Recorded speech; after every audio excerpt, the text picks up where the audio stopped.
There's no time for indecision.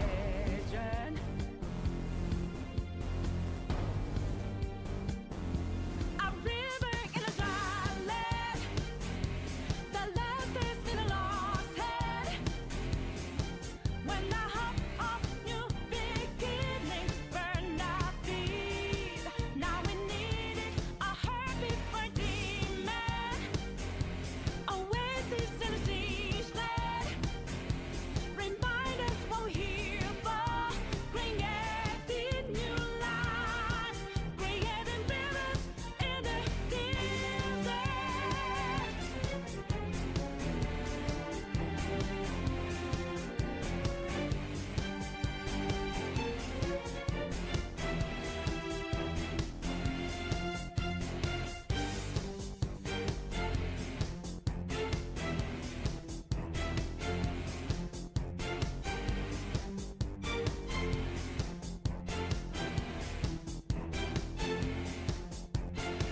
My heart is a furnace, had a selling my word of conflict. One goes what keeps me going.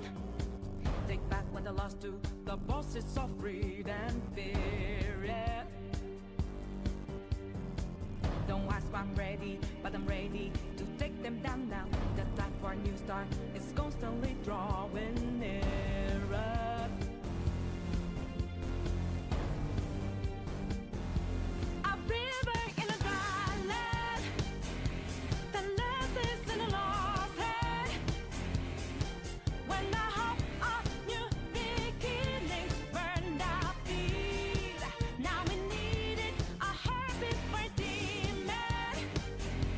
Oasis in a siege land, remind us what we're here for. Creating new life, creating rivers in the desert.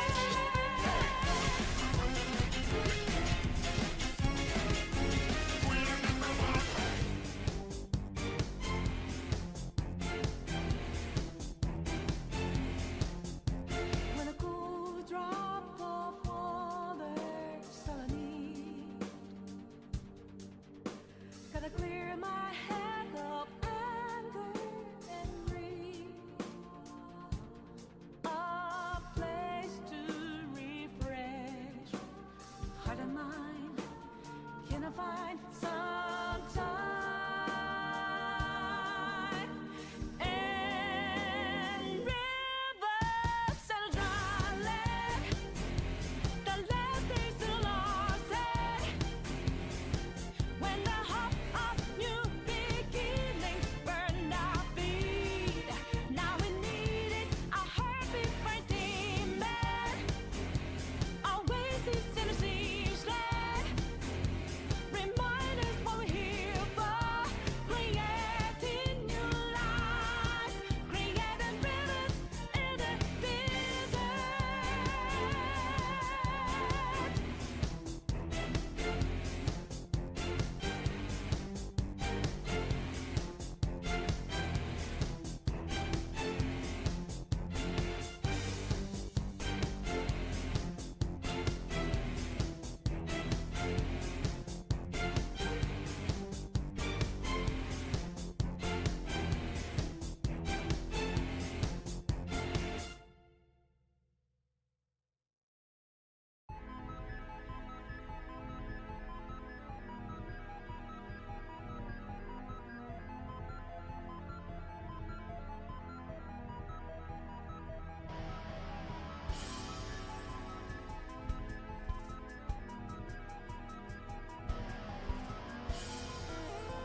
Hello everyone, how's it going? Welcome all. My camera's a little off, a little low on the screen for some reason. I'll fix that real quick. Please don't fall off, please don't fall off. Still off. I hate this webcam, or at least the webcam holder to be specific. I adjust it to the right position and then just whoop, right back to where it started. So annoying. Even though I clearly adjust it, it then just rolls right back. So frustrating. Alright, I'm gonna need you to work with me here. No. Well, now it's diagonal. Why is it diagonal? I don't understand.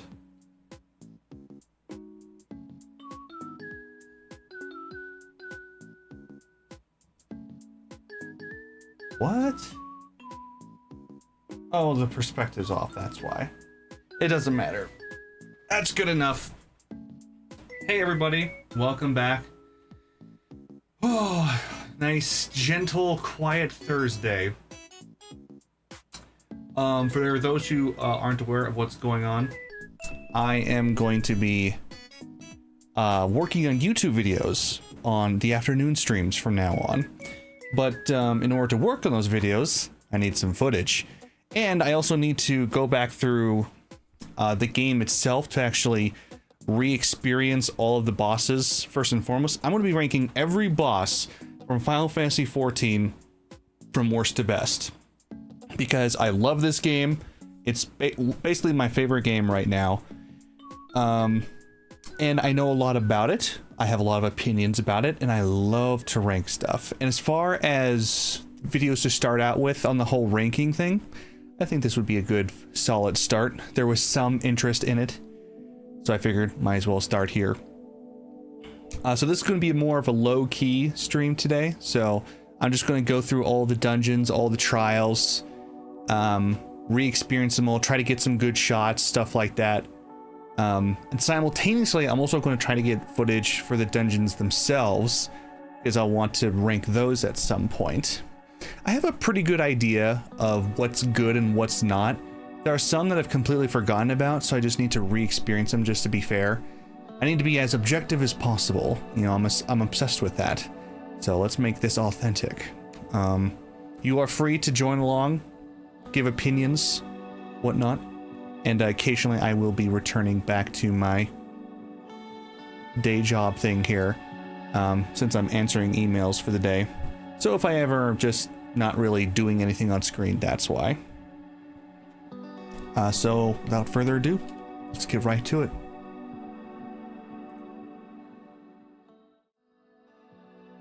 I just realized the my window is making this side of my face really bright. But it's okay in this view. I wonder why.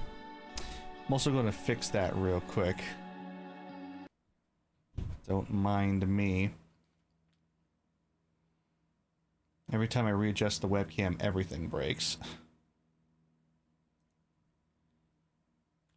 So I need to do this. Unexpose that.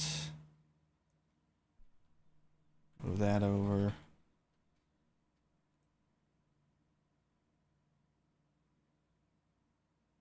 That should be good.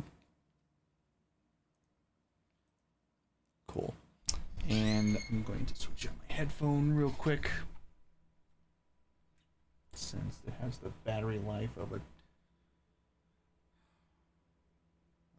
Game Boy. Ugh.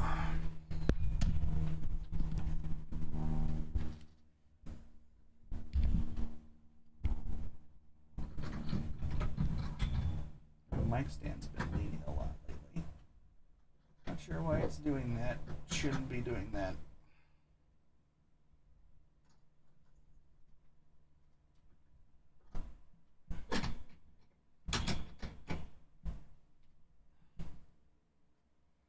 Better. Okay. Okay, so let's hop right to it. What's happening with my rotator over here? Let's check in on that. Nothing's queued, that's why. It's disconnected from OBS again. Oh my god. Every single time.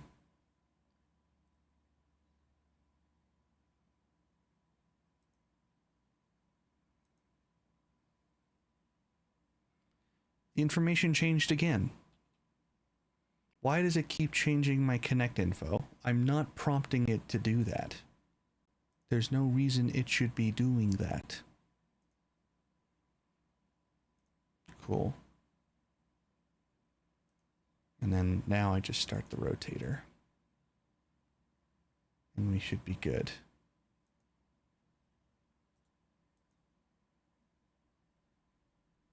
Much better. Okay.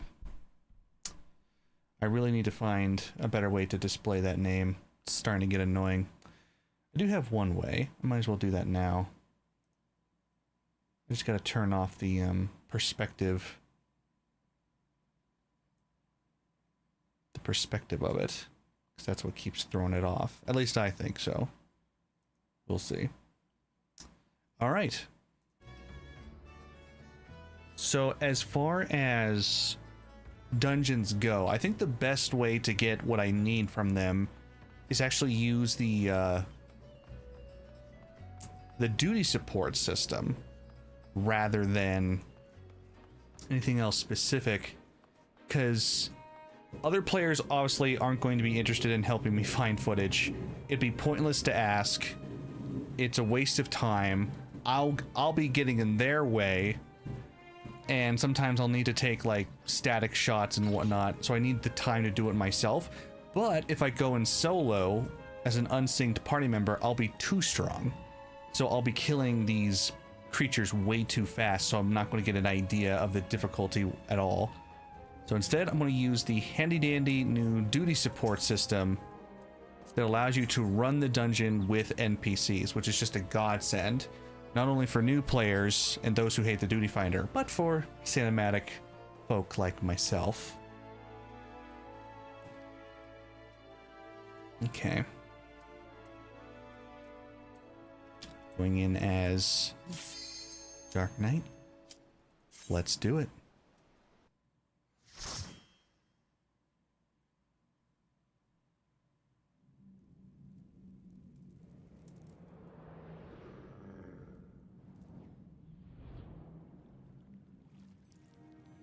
As a dungeon, Tasha is really pretty basic. And it's Realm Reborn basic too. So it's not high quality. It's pretty, it set the standard for way back when. It's the first dungeon anyone experiences. That doesn't necessarily mean it's high quality. It's pretty ass is what I'm saying.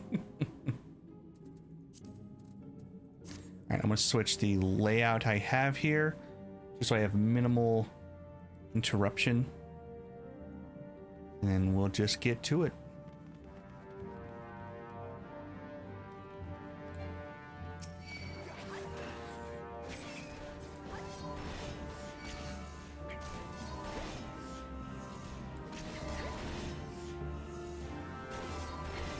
Dungeons will also probably take a lot longer, since the NPCs aren't going to be necessarily that good.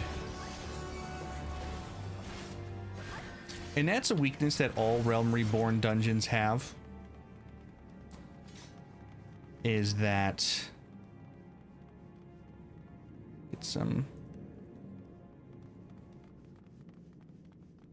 cinematic shots here. I wonder if there's a way to... Ooh, I have an idea.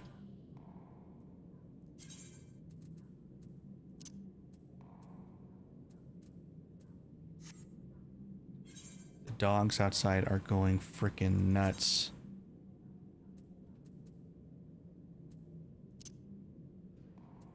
Okay, I want to be able to control it with my camera speed, but I don't want it to be that fast. I want it to be slow. So I can still change it fast with my camera. But the keyboard I need to be slow so I can do the more cinematic stuff, which I really want to do.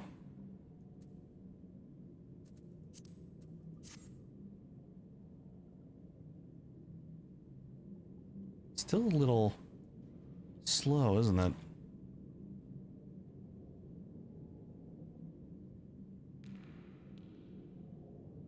Or a little fast, I should say. And what's the button to return camera to default?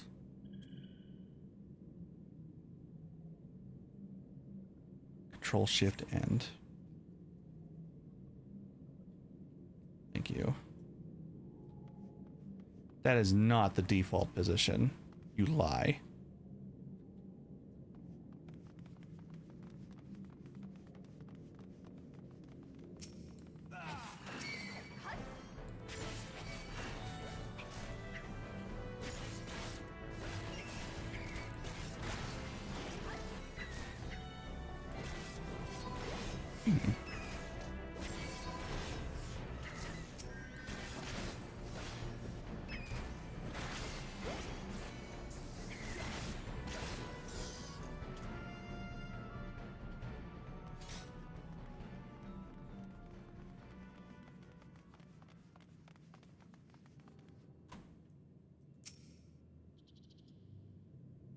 Can you even read that from the screen? Probably not.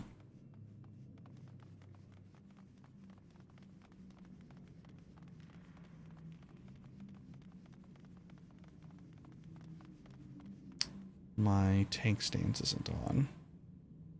Oh, my hotbar got messed up, that's why. Just a moment.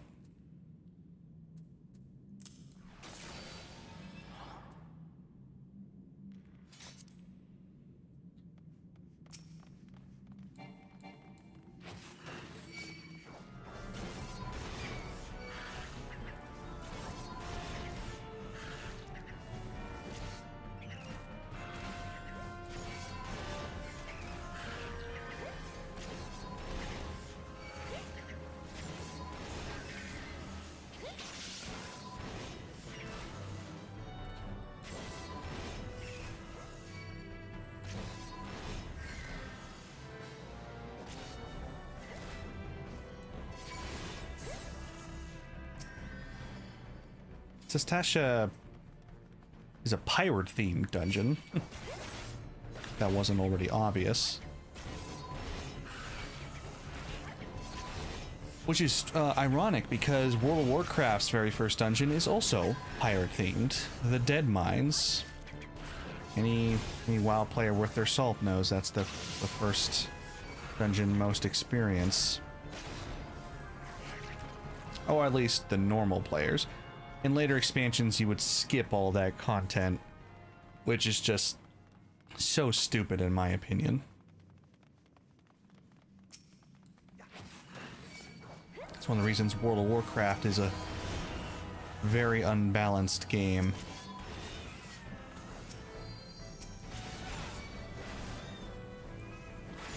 Because it completely wastes all of its old content. Once you level up out of a dungeon range, you never run it again. There's no reason to run it again. So it's basically fleeting content. Whereas in Final Fantasy XIV, every dungeon is reran and rerunnable for good reason because of level sync. You fight at the level that the dungeon was designed for.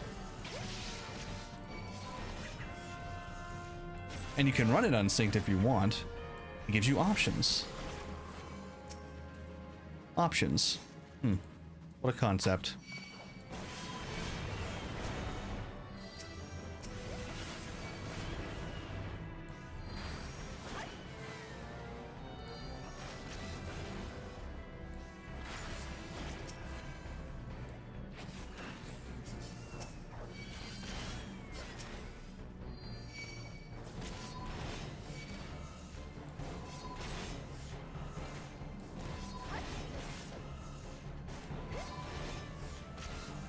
cannot wait to level up out of this one button spam.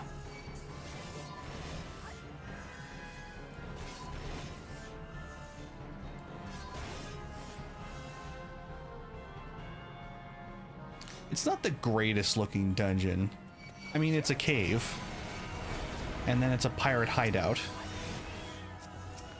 Can't really get more basic than that.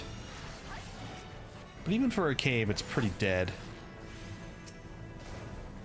It's not flashy by any means.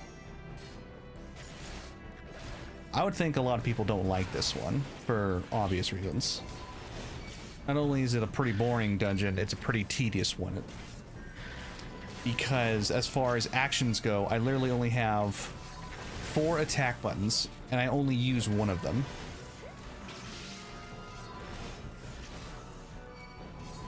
I have no need to use mitigation because things are so easy.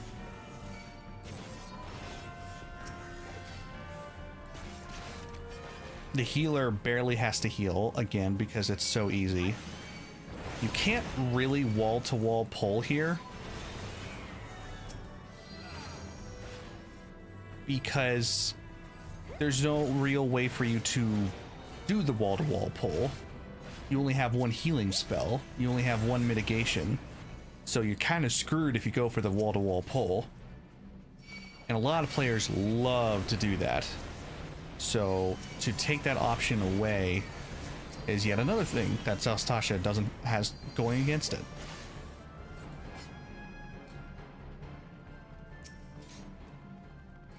And we come to the very first dungeon boss in the game. A giant cat.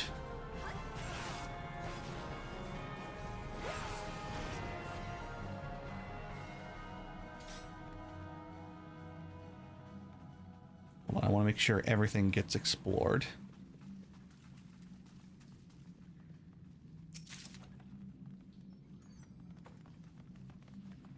On that note, I should probably have the mini-map up, shouldn't I? Just so I can see it. How big do I want it? That's pretty big.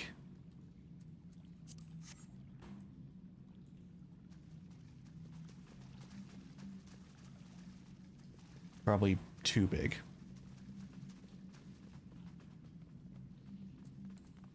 Now see, if I were doing this in a regular dungeon, people would be pissed.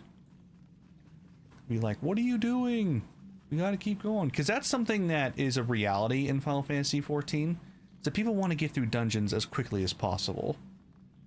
You know, because it's a good 20 to 30 minute commitment, sometimes 45, depending on the length of the dungeon. You know, and wiping, resets, all that good stuff. So the last thing people want to do is explore, find lore. There's no incentive to do that. So it wasn't until they added the explore feature that players like me could actually go back and just enjoy the dungeon at a slow pace.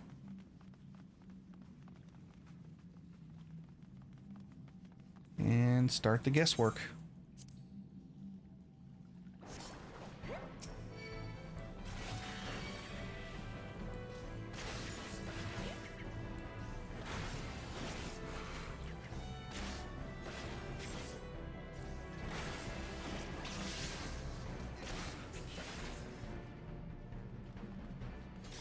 Green.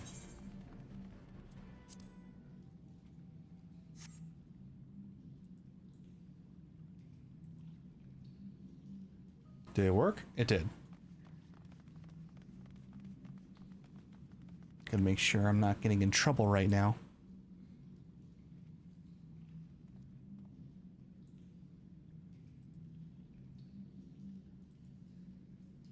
Yeah, I'm good. Oh, hold on. I think that requires a response. Stick with me, team. You good on waiting? You good on waiting, NPCs? I think they're good. See, I think most new players would actually love this feature. Because, you know, Duty Finder can be intimidating if you've never done it before. And dungeons are already intimidating enough if you haven't done it before.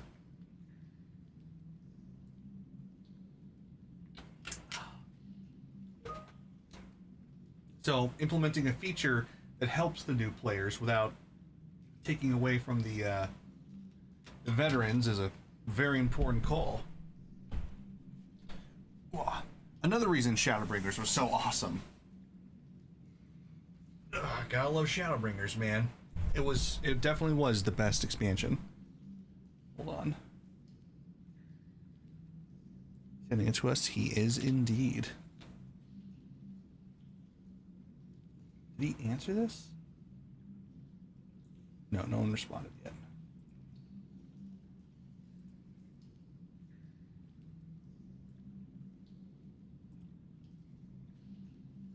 One of the more annoying things I have to deal with is long email chains. Because every time someone brings up a new topic, they respond to the email chain of the previous issue that was already resolved. Just because they want to showcase, oh, this is the same type of issue / task we had before. Only that means that the email chain grows every time. And since I have to respond to the specific email, I have to open email chains that are dozens, sometimes hundreds of emails long. Which is such a burden. But oh well. Not like this could all be automatically done by a computer. Yeah, no. I am a valuable asset to my company. I am so precious. So valuable. Okay.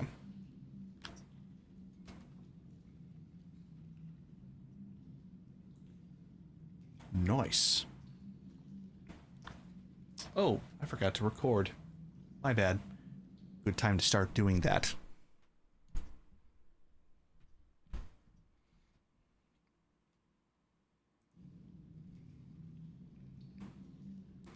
Oh, another thing along email chains. If I have it open, it completely obscures every other email. Even if a new one comes in,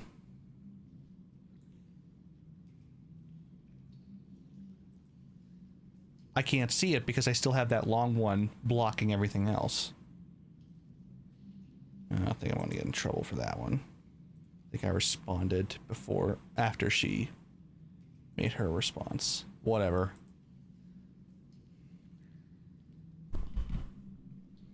Here we go. So I'm testing my camera work here. Let's see how it works. Here we go. I love this targeting feature. I didn't know this was a thing before today. Makes it feel a lot cooler.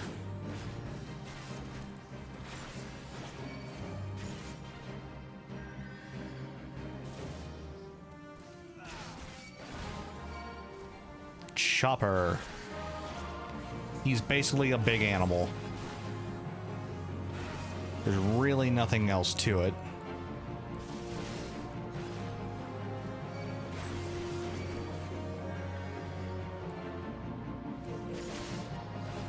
Basically have to put no effort into this.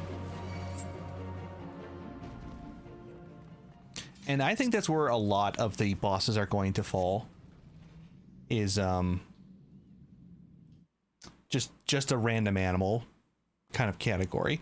Because that's kind of what their default in a lot of situations is. Just hey, this is a dangerous animal that happens to live here. Better kill it. And some of them are interesting because they've got unique attack mechanics, but for the most part they're kind of bland because it's like, oh, I've seen all this before. You know, it's just not satisfying. On that note, I'm going to rank these with a tier as I go. So we got difficulty,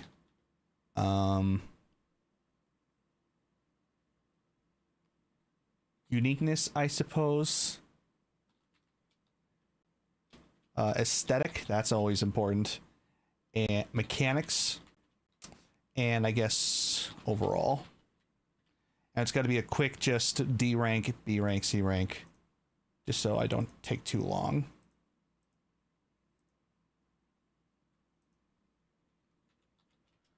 Chopper, F, F, F, F, F. F tier all the way through. Nothing interesting about Chopper, not even slightly.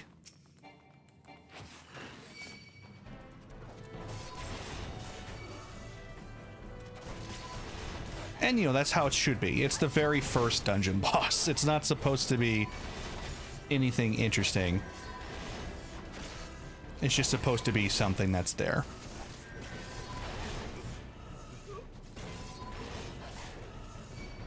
Something to get you to whet your appetite for other bosses. And they would get so much better at bosses as time went on. But Realm Reborn suffers a lot in this category. There he is, Captain Madison. Let's do this.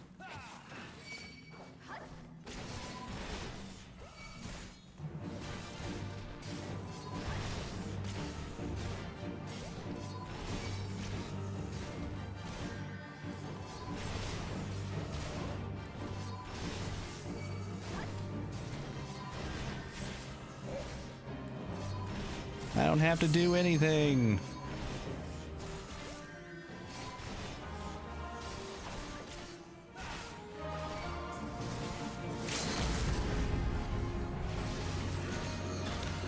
DPS just do a limit break?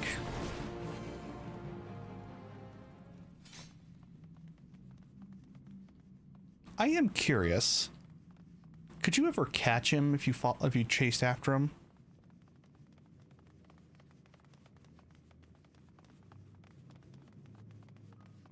He is running.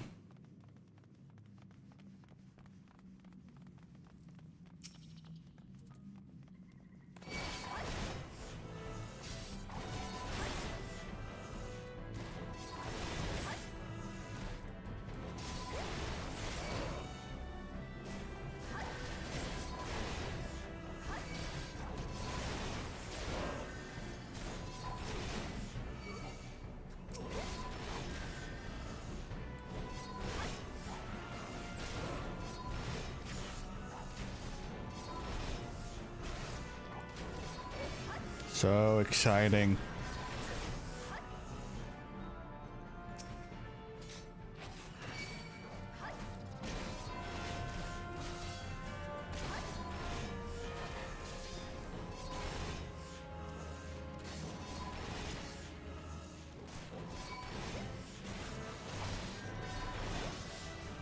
We also have to take into context that how difficult something to do is with players versus in a duty finder, which is clearly a factor here. Go ahead and grab these guys as well.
Something back there.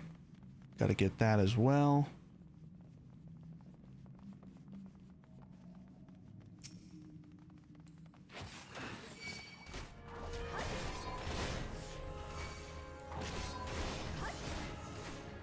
No one ever would come back here. Normally, there'd be no point to it. Even the treasure coffer isn't worth it.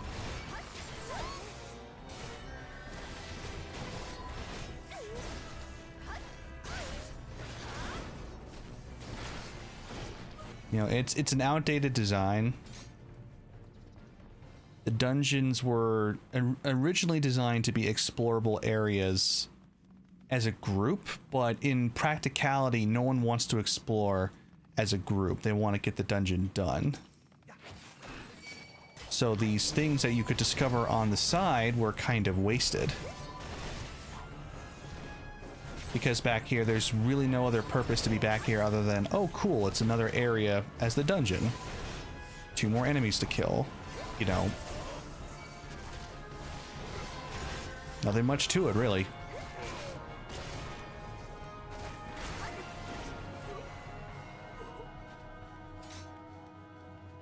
Although I did discover that there was an area back here I honestly did not realize was here. Because you really tunnel vision on these things.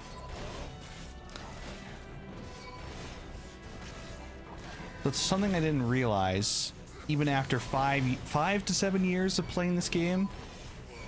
Is that there is a area back there in the cave that has some serious implications of what's been going on here. Something I had no idea was... No idea. I was just like, oh, pirates smuggling and stealing things. Nah, they had a few more heinous crimes going on.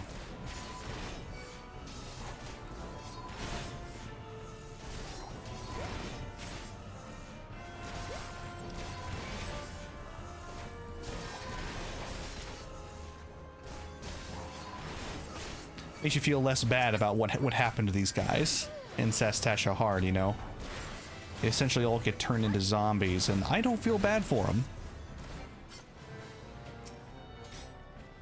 Because of the hole.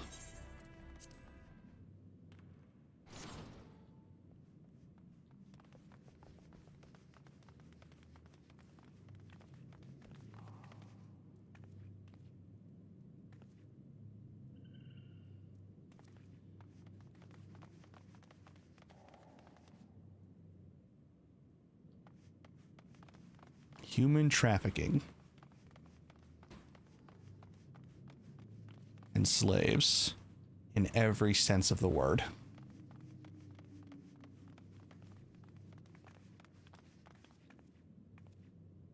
Oh, that one. That one breaks my heart. Please, my lord. I'm ever so sore. That sucks.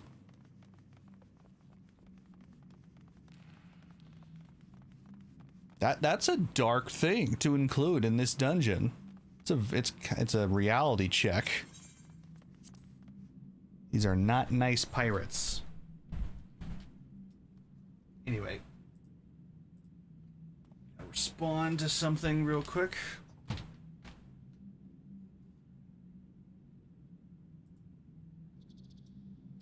Indeed. Because, you know, if you just think about it from a straightforward point of view, it's just a couple of pirates stealing things and hiding in a cave, right? They're not good guys, but they're not like awful guys. That revelation makes me want to destroy every single one of them. You know, that's lore implications that I have never known until I got to explore this place. It really says a lot. They would get better at storytelling through the fights themselves and through the actual dungeon crawl. They'd be more straightforward with it, but for a long time, this was as good as it got. You had hidden areas off to the side that no one knew about. And that's one of Realm Reborn's many weaknesses.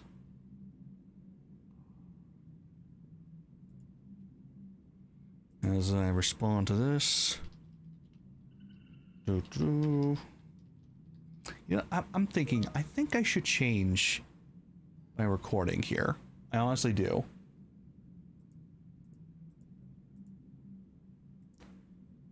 I think it's very hard to see anything when it's at this resolution. And I'm recording this, so I should probably maximize this.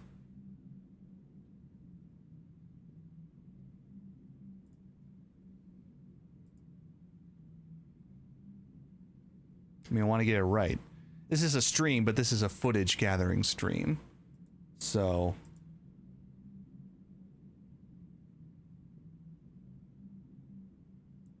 when we're in the dungeons, I might as well turn the webcam off, you know? Maximize that game capture.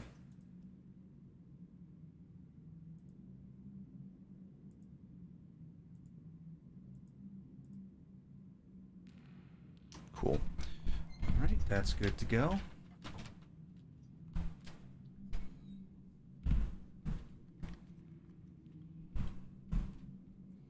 All right, switching modes.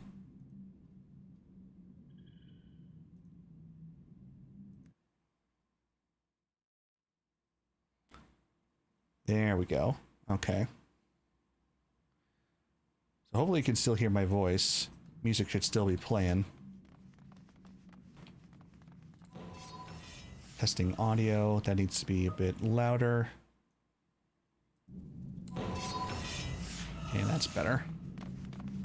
Alright, just so I don't miss this important detail, I'm going to go back and get it. Because if I'm going to show off Sastasha, this has to be brought up.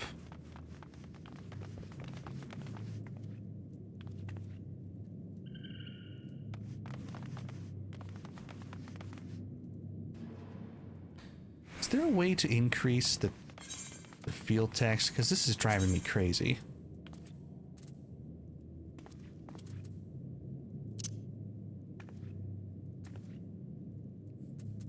Map font size. No, not the map.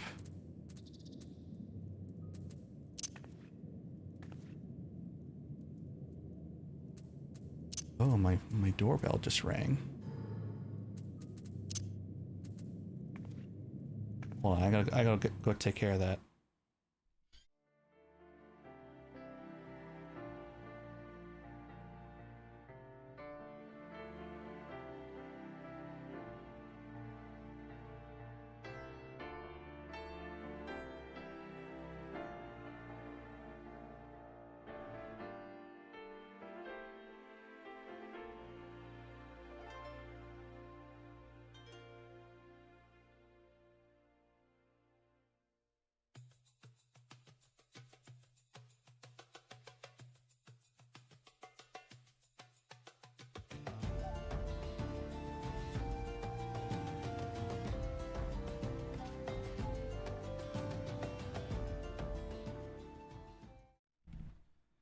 Alright, took care of that. And look at that, I have another email to respond to. Lovely. Okay.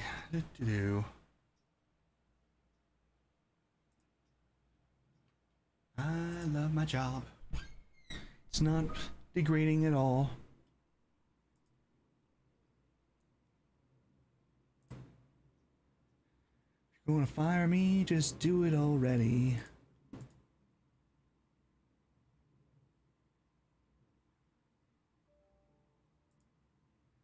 Oh, I have to follow up on this. Oh, I'm just trying to get some stuff done, but you're not letting me. Why aren't you letting me? Why do I need to do this? Oh, that's right. Because they insist upon themselves. They insist that this has to be responded to. That we be their contact. Make them feel good about the emails they sent.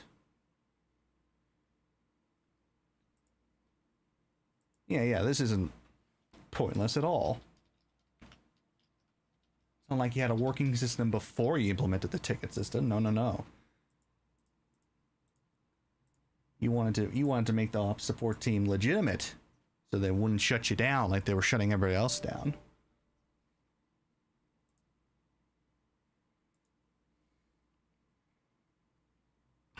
God dang it.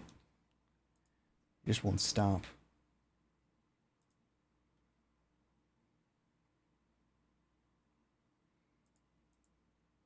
See, this is why I never did this before.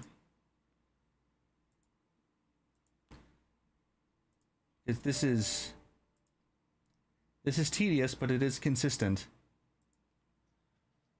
It's gonna create multiple interruptions. But since afternoon streams are going to be dedicated to gathering stuff regardless, might as well, right? Efficient use of my time, of which I have so little.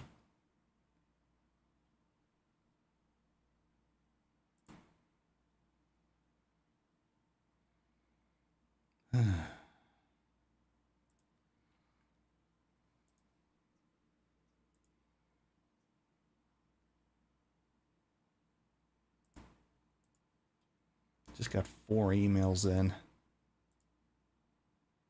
Got to respond to every single one.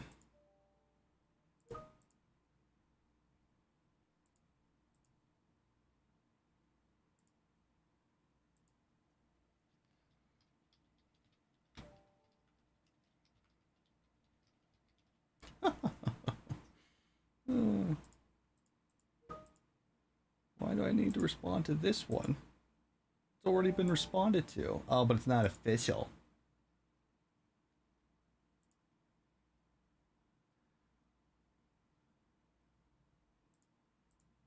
Phooey. Phooey to you.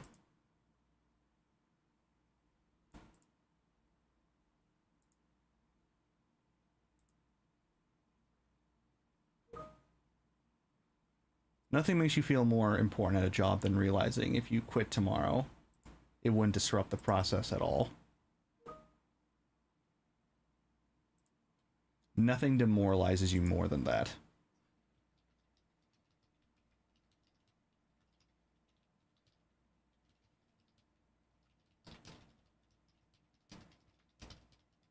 That's why I'm so... Oh, I really want to make this YouTube thing work. So, that's why I'm doing these sneaky streams.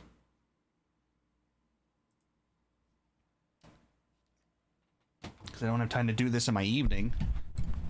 God knows I can't do it while I sleep. Mornings are out of the question. So here we are. All right, let me research real quick if there's a way to increase font size. Because I cannot see it.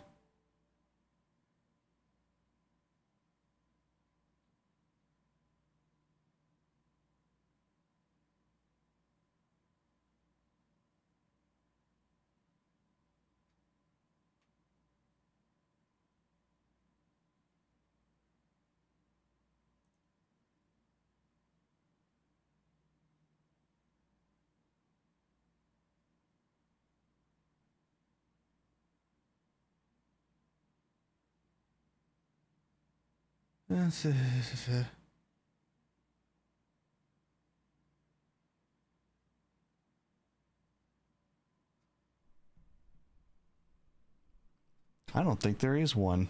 I mean, you can change the log size, but that's it. I could change the UI size.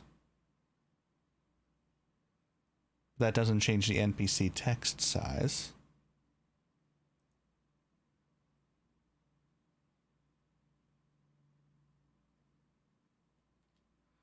Hold on, it's telling me to right-click on the NPC dialogue itself.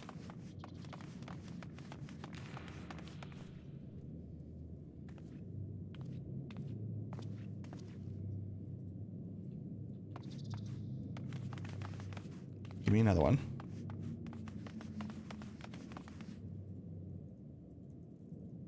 it's not clickable. I don't know what you're talking about.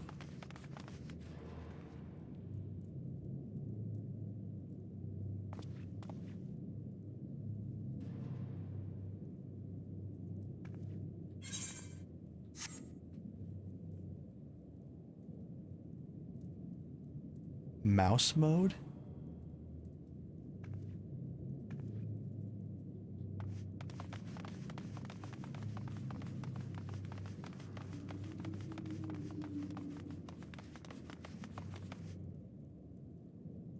Oh, that one depresses me even more.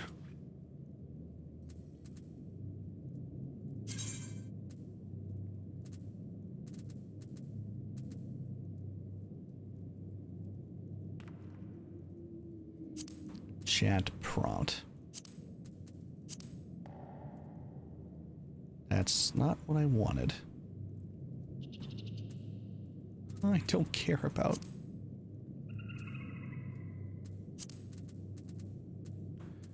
I don't care about the log.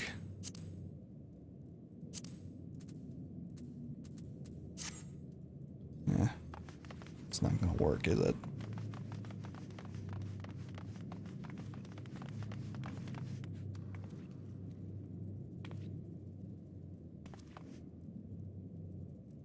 Well, that's it. I've done everything I can. Gotta move on.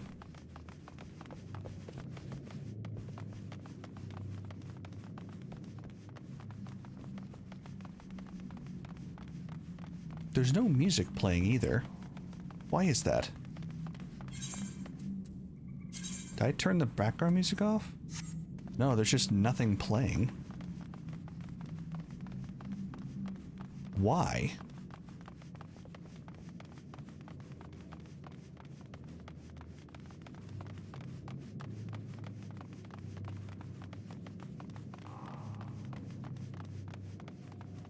All right, give me a second.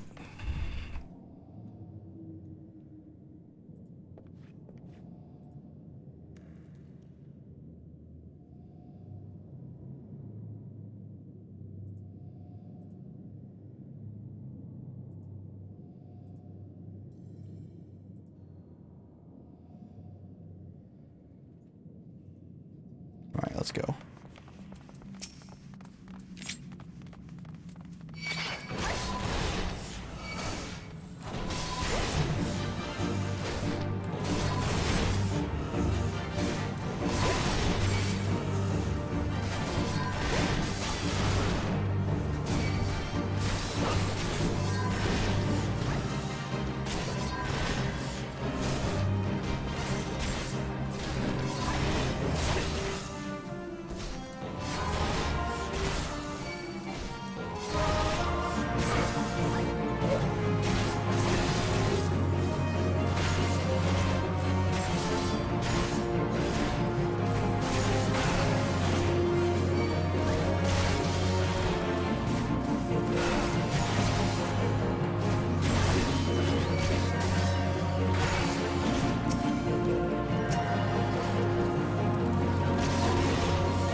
Man, I can barely even tell what he's saying. That's how small the text is.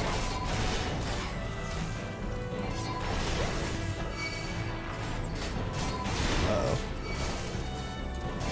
I don't know if my conjurer can handle this.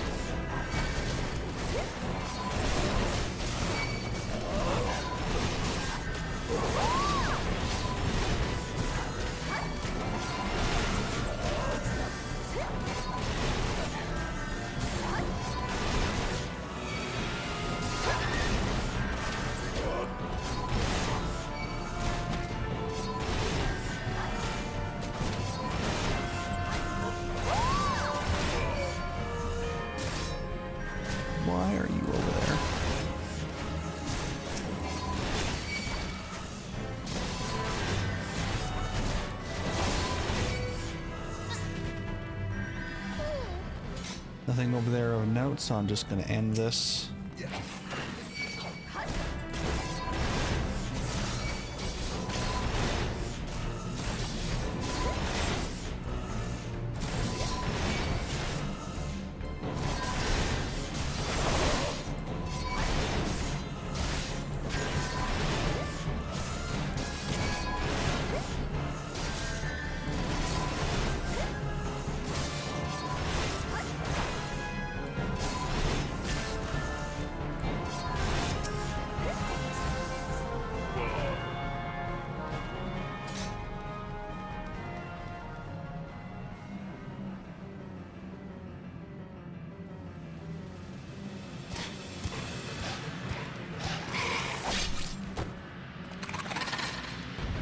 He deserved it.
Crap.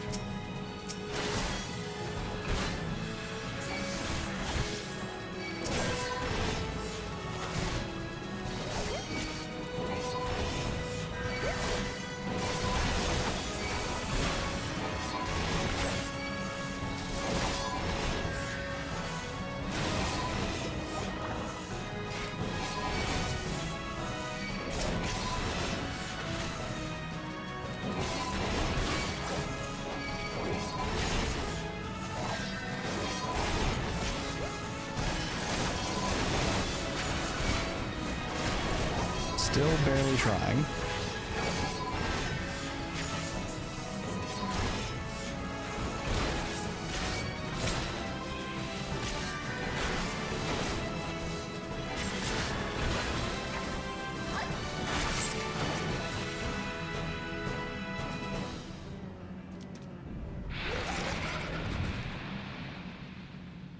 Then the Orca-toothed. Terrible. F's all around. Well, I'll give it a D for the mechanics here. That's it. The large gremlin creature has been slain. Yeah, they're called Sahagin. Get it right? Yes, yes. Whew, boy. Okay, yeah. Sestasha not ranking high. That's for dang sure. Okay, Madison. Captain Madison is an F all around. Then the Orca-toothed is F overall, but does get a D in mechanics. It is the best boss of Sestasha. So there you go. Okay, Tamtara Deepcroft is next. I don't actually remember where the entrance to this is. Oh, that's a lie. I remember.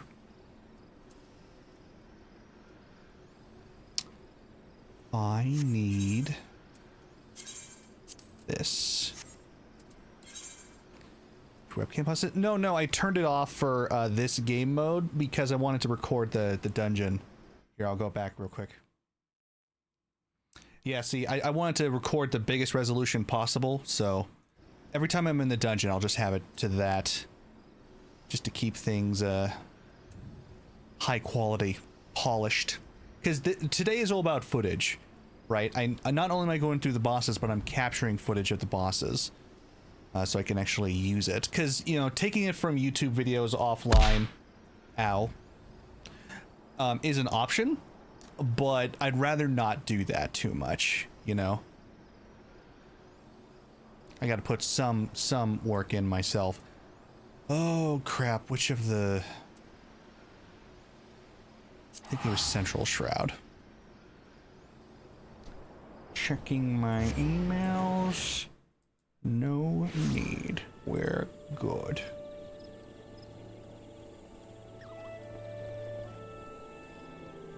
Oh, it's a new player. It's a shrub. Look at them. Oh, we're gonna have a long, awesome journey. Wish I understood what this game was. Yeah, I wish you did too. It's a legitimately awesome game. I wish more people that I knew were into it. Only one of my friends is into this game. And he plays it way more than I do, which is saying something.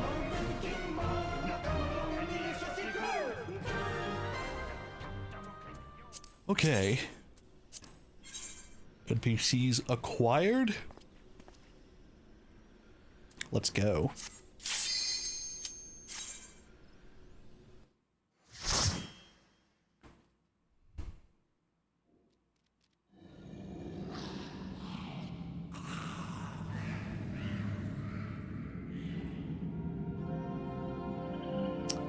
I remember this one being at least interesting.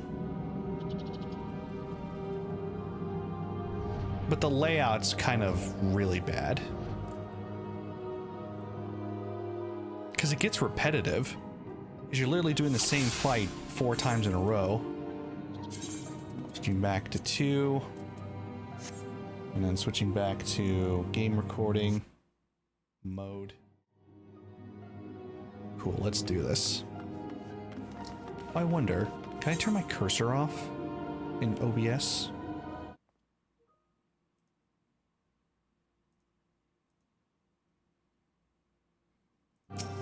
That I can. There we go. That's much better. I don't have to worry about it flying everywhere.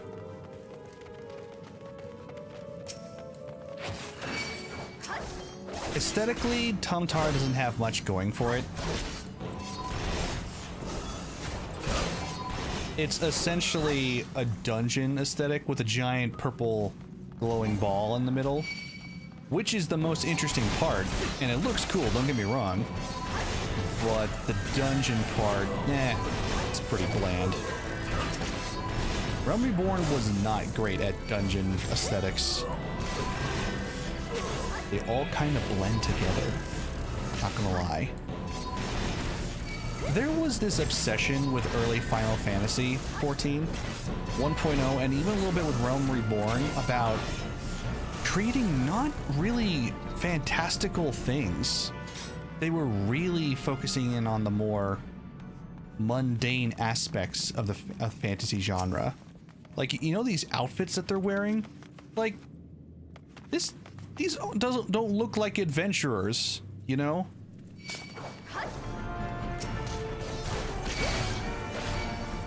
I look like an adventurer, and this is the latest expansion content. This goes to show how much has changed in 10 years. We had the military uniforms, the adventuring outfits, even the armor plating just did not look great. It's like they were obsessed with making it look unique, like different from any other fantasy game, and I'm pretty sure they succeeded there because I've never seen those designs before or since.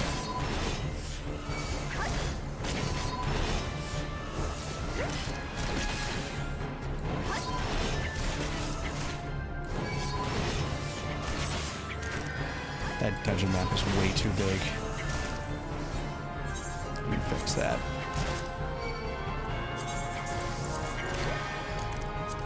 That's respectable.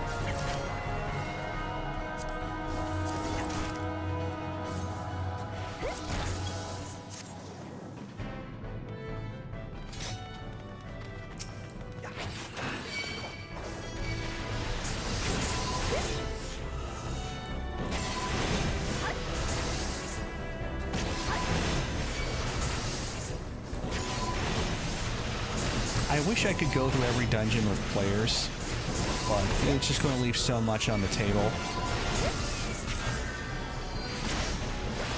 Just can't really do that. But once I capture this footage, I never have to do it again. Yeah, look at that. It's just all the walls look the same. Just this dungeon cave brick design. And that's it. That's all they use. That's all you give me.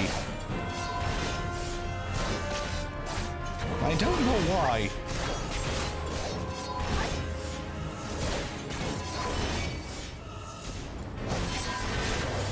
I've never been a fan of the underground dungeon slash cave aesthetic. It's the, to me, it's the Skyrim aesthetic, which they used over and over and over again in that game, and I got so tired of it. It's the torchlight. I think torchlight is ugly in underground settings. It's just never utilized right to make it look good. It's the wrong color. It's yellow or a pale orange. I mean, I know it's fire color. It's realistic, quote unquote, but it just doesn't look good. I prefer like more shadowy light. Like, I wish I had an example. National Treasure is something I keep thinking of. When they light the torches in there, it looks mystical. It looks like, oh, a deep mystery. And it's dark. It's a dark orange. Anyway, going way off tangent here. Can I consider these bosses the void soul counters that pop up? I don't know if you can.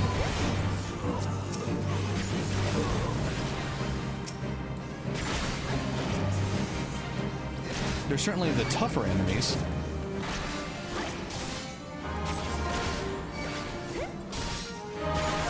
But that doesn't mean that they're necessarily bosses.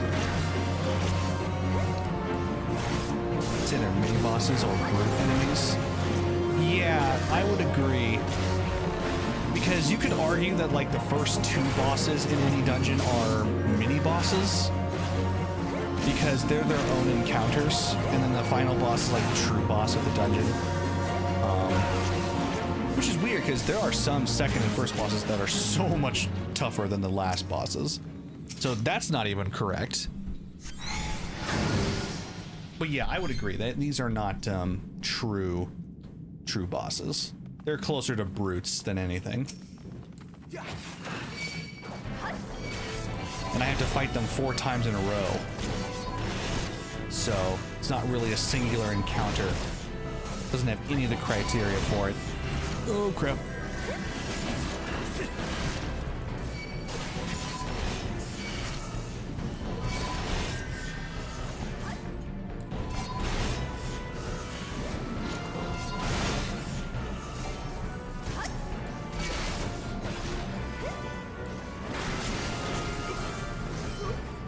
Like purple light underground is so out of place that it just works so well, right? That's a great looking. Here, let me get a like a. Where is it? First person is home key. There it is. Yeah, like this is the prettiest part of the dungeon by far. Yeah. And then the rest of it just looks like typical underground nonsense. So. Already they were improving, but not by much. Is that off center? A little bit, yeah. I was just getting a shot of it. Oh god. Back to center.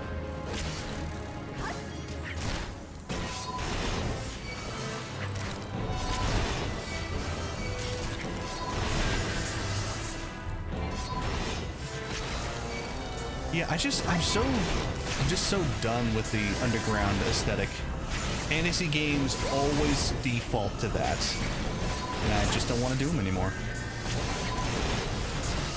And Yoshi P has actually gone on record saying he's done with the dark fantasy category. Yoshi P being the developer of this game, or head developer, rather. And I think that's a good call. Like, there are some great elements to dark fantasy, you know, the gothic, the kind of the what's the word? Lovecraftian side of things. The more what's another great example? Is Lord of the Rings is like more light fantasy. It's more novel fantasy, like fairy tale fantasy, but it's got a good blend of dark themes. But then there's like the dark fantasy where it's like these are very heavy themes. Guild Wars 2. I've never played Guild Wars 2, so I can't really use it as a reference. Yeah, this is definitely new. No webcam. This is a unique experience for me too. This is originally how I wanted to stream when I first started out, because I was nervous about showing my face. But then I was like, screw it, went for it, and then just became the norm. But yeah, for footage means I definitely need it. Like so. Resolution's just not high enough to justify the small window. I'm so tired of YouTube videos that have low grainy quality footage, so I don't want to be like them. Dark fantasy.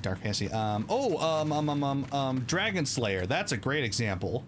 Yeah, where the dark bloody stuff they used to make in movies. That's dark fantasy. Hell, you could the Never-Ending Story. That's dark fantasy. Yeah, that's a great example. Because it really goes into like the world kind of ending implications. Even if it's like simple, even if it's like for children, you can still have dark fantasy elements to it. It's just the tone. Anything DC? You know, I think that's a interesting point. Oh, there we go. DC really does have a dark fantasy vibe to it, doesn't it? Because everything they do is like end of the world threat, existential crisis, multiverse implications sort of thing. Versus Marvel is way more lighthearted. It's like, yeah, this is end of the world stuff, but it's more like light themes. Emotional, mature, but not dark. Not like, you know, Batman in the future being hunted by Superman vibes, you know, nothing like that. By the way, Zack Snyder's cut shouldn't have existed. Better movie, I will totally admit that. It's a better movie than the original. But it still shouldn't have happened. Doesn't save anything. DC was already doomed long before that. So the fact that they bowed to the fans' demands to release the Zack Snyder cut, I mean, maybe as a special release, sure. But not as a freaking movie release. That didn't... theater release. That just wasn't necessary. But again, going off on a tangent. People were like, oh, this saved the Batfleck character. This saved the Jared Leto Joker. It's like, no, it didn't. You're fooling yourself. Because you've already lost the plot if you undermine the core of the character. If you don't respect the core of the character, you don't have a good character. Batman killing people is #1 taboo. You can't do that. And yet DC immediately said, like, screw that notion, and it's like, let the bodies hit the floor, right? That's why, as much as I liked the most recent Batman, I just could not enjoy it, because, again, this is a Batman that's way too violent, way too gritty. That's why Christopher Nolan's Batman actually works. It's not, I mean, Christian Bale is a pretty neutral, basic Batman, but the tone of this Batman works a lot better. But the last two Batmans, eh.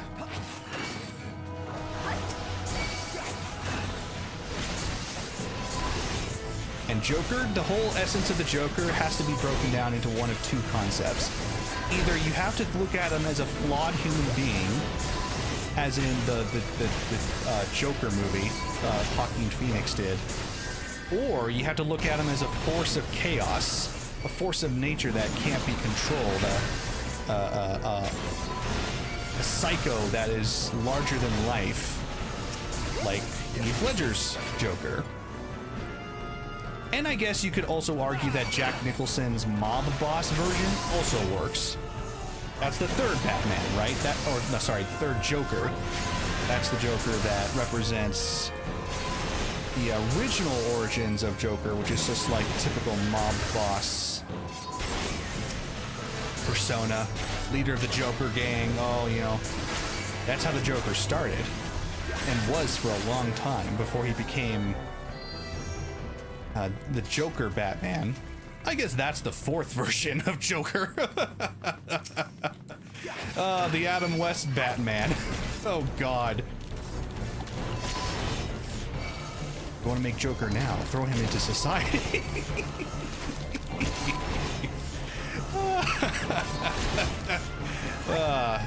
And see, that's why Jared Leto's Joker just didn't work. They were trying to lean into the whole mob boss aspect without the cool factor. You know, he's like, oh yeah, he's a violent gang leader, but it's like, okay, but we've seen that 1,000 million times. Jack Nicholson's Joker mob boss worked because he wasn't just a mob boss, he was out of his mind. He was doing insane things like filling parade floats with nerve gas and shocking people to death with the hand shocker thing. I don't know what it's called. That's the type of mob boss Joker that works because, yeah, he's a mob boss. He wants money, he wants control, but he's also a psycho. He'll do the absolutely bat crazy things. That's what makes him work. But Jared Leto's like, oh, he's a badass. You don't want to cross him. He's a violent man, and he also calls himself the Joker. It's like, but that's like every other bat crazy thing. That's all I could think of in the moment. Yes. Because I wanted to say the S word, the bat crap crazy, but you know, I had to stop myself right in the middle. But yeah, Jared Leto was just another violent dude. You know? Just another Breaking Bad character. Just another mob boss TV character. You know, it's like, I've seen this 1,000 times. Why is yours any different? Oh, because he's jealous over Harley Quinn? That's never been the Joker's thing. The Joker doesn't give two craps about Harley Quinn. That's the whole point. So him killing a dude because he was ogling Harley Quinn is like, you're serious. He's possessive, sure, I get that. But jealous? Jealous. Please. He's Twitter. He's the Twitter Joker. The most toxic of them all.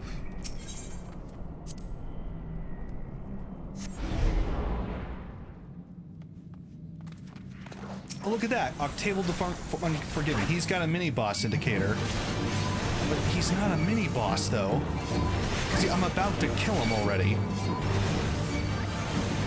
Yeah, I can't... there's only one boss in this dungeon. There really is. There's just no getting around it. And the fact that I haven't even had to think once about how to survive any of this just shows how easy this dungeon is. I have NPCs as my backup, and I haven't had to try at all. So this is an F for difficulty. It's too easy. If something's brainless and mindless, it's not interesting.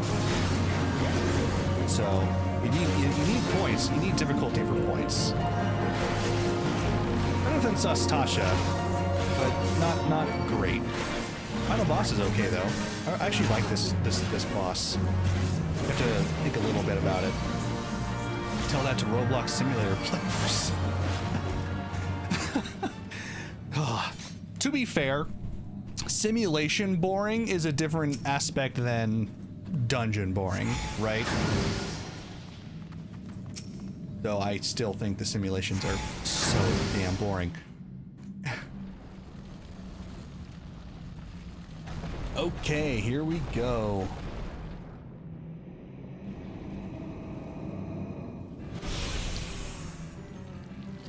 Galvanth, the Dominator.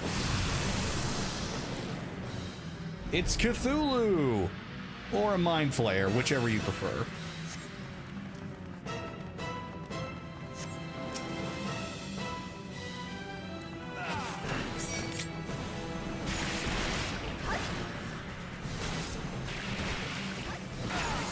Give him the light.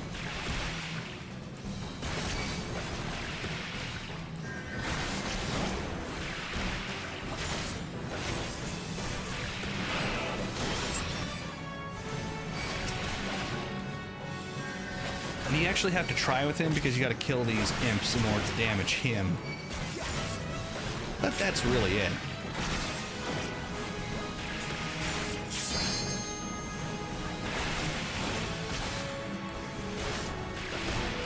He's not going to rate very highly either.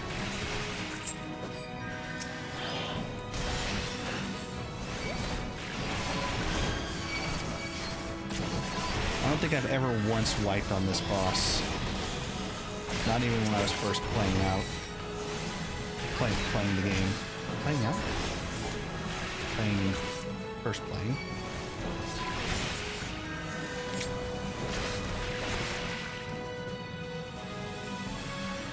Didn't even have to try with that.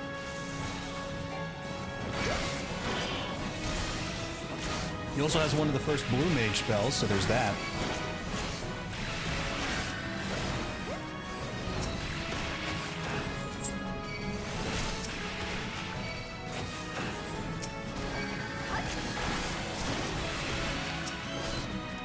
Save the comrades. I'll give this a D in terms of mechanics, because you at least have to pay attention.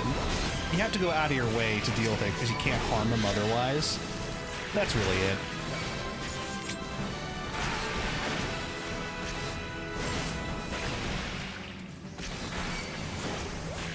Because he's literally spamming the same move over and over again.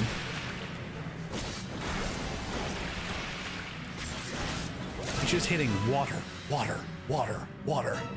Morality weight 5.00, preparing for boss fight. And it's over.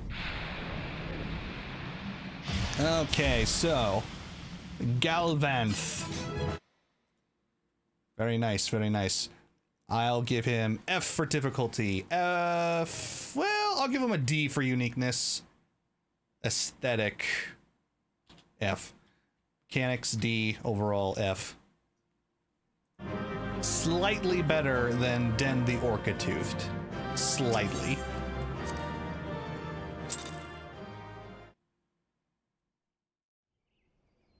All right.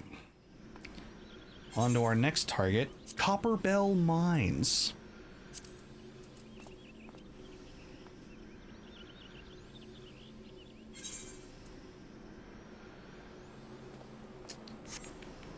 Right. Ulda. I believe it's Drybone? No. Horizon.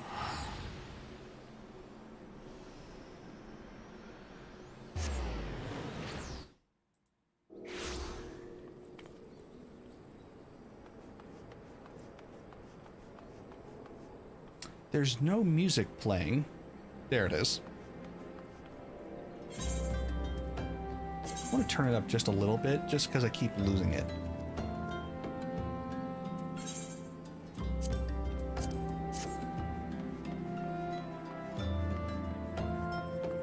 Now, Copperbell Mines could have easily been one of the worst of all time. It was until the recent update in 6.2, where they revamped like about a dozen dungeons because they were super unpopular, this being one of them.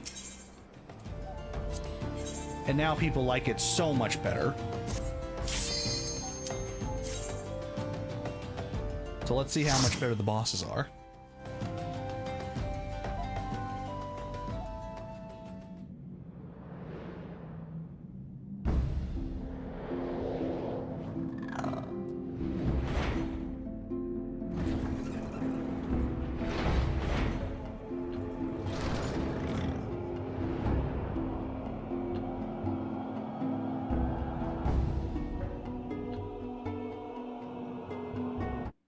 Switching over.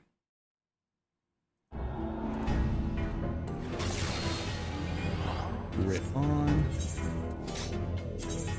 Recording. Cool. This one is slightly better because they're mines, but that's it. Not a fan of the aesthetic, as I've already mentioned 1,000 times.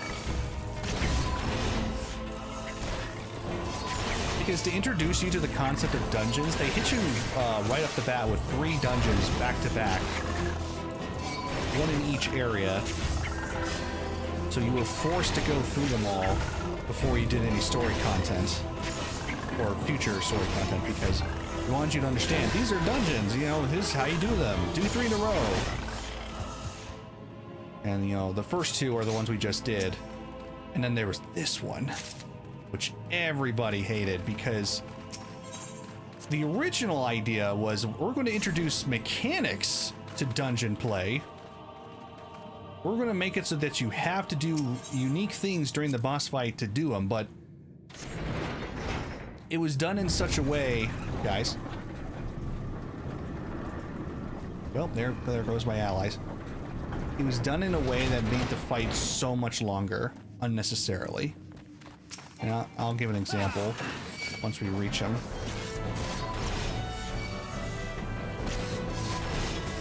So it wasn't until the revamp recently that people actually were okay doing this part. So it was actually common practice for people to queue into Copper Bell mines, you know, as part of the roulettes, and then realize they were doing Copper Bell, and then just leave. So that's how much it was despised. This and 2 others, I think, are notorious for that. Because the dungeons are so notoriously unliked that people will actually think, yeah, I'll take the penalty for leaving. I don't want to do this. The penalty is like 15 minutes of delay before you're allowed into another dungeon. So they don't like you dropping on people.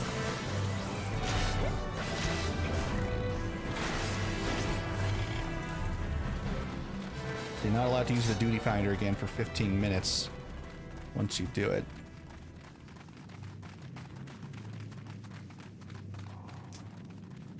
There's nothing in here.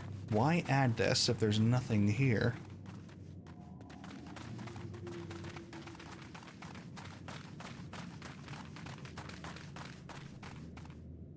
It's saying I have an email, but I don't see an email. They're liars.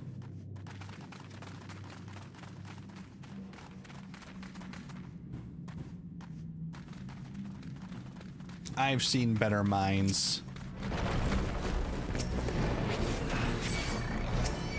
And again, music's not playing. The emails you have to answer. Thank you for the alarm clock. This was also a weakness of early Realm Reborn dungeons. They did not have their own themes, and if they did, they didn't play for the whole thing, which is a mistake.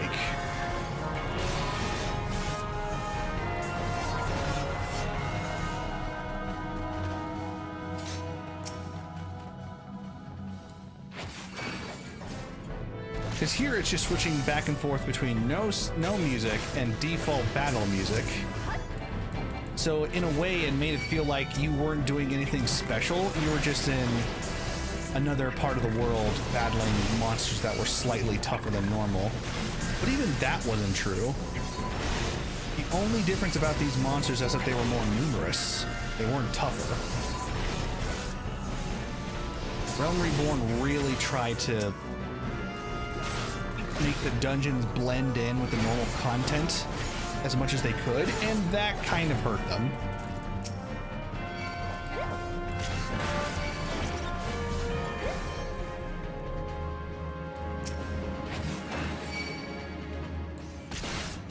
But it was way better than Legacy dungeons, that's for sure. Oh god, I've heard such horror stories about vanilla Final Fantasy XIV that I kind of wish I had been there to play it. I wish I had been there to experience the origin of this game back when it was one of the worst things ever, and then to be there as it became the greatest MMO in the world. They tried making people not be afraid of dungeons by making the dungeons more boring to fit in. I know! It's like, yeah, we'll make dungeons more accessible. No, that dungeons are supposed to be intimidating. That's the whole point. They definitely leaned away from that in later patches, for sure. Or expansions, I should say. Yeah, right around the end of Realm Reborn, they start switching to the Heaven's Ward style, and man, that's when they really hit their stride. They really started understanding, oh, this is what we should do. And the players loved it. That's why people love Heaven's Ward so much. Because Realm Reborn was such a great return to form. People were like, oh, okay, we've got something here. But again, there was so much of it that still wasn't working. And then Heaven's Ward was like, okay, we'll just make it one of the greatest things ever. And then we were off to the races. Realm Reborn gave the momentum, but Heaven's Ward was what lit the fire. It's what put it on the map. Stormblood was more of the same. Oh, I left one, didn't I? Stormblood was good. Stormblood was a mixed bag. Did I miss one? Oh, there it is. Had a lot of good stuff. Also had a lot of bad stuff. It really nailed the ending, to be sure, but I can understand why people were upset when Stormblood first came out. Why it's still controversial to this day when people rate it. It's like, no, Stormblood's, you know, just as bad as Realm Reborn, and I say, no, it's not. Realm Reborn is Realm Reborn. It's got so much bad. But Stormblood was already in, they're still in their stride there. So, okay, Kotos. Oh god, the silence is deafening. In a normal dungeon, past Realm Reborn, music would be playing right now. And then boss music would play when you fought the boss. Right now, I'm just sitting here with nothing playing. And then...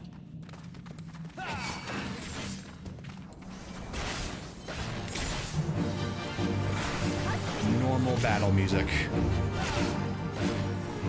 Oh.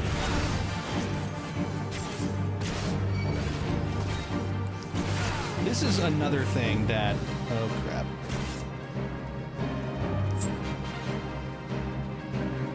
Where's the face cam? I'm capturing game footage right now, so I turned the webcam off. So don't worry.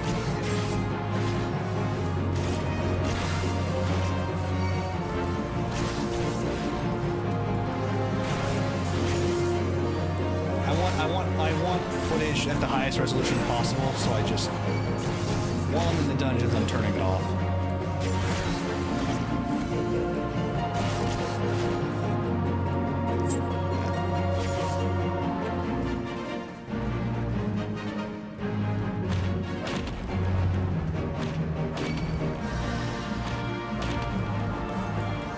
The way this fight originally played out is that you would get wave after wave of minions that were dead in like 2 hits.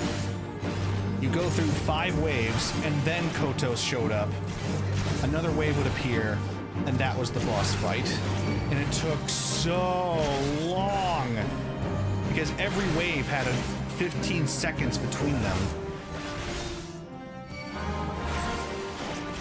Yeah, I didn't grow another nose or anything. So thankfully they changed it, so now it's a more basic boss fight. You know what? I like this boss. At least better. It's the most interesting one so far. Yeah, I'll say Galvant is actually a little better, but... I do like one-shotting a large amount of enemies all at once. Yes, that is satisfying, but killing 2 or 3 at once and then waiting 15 seconds for the next 2 to 3 to show up, that was a problem. Later, pandas. Have a good day.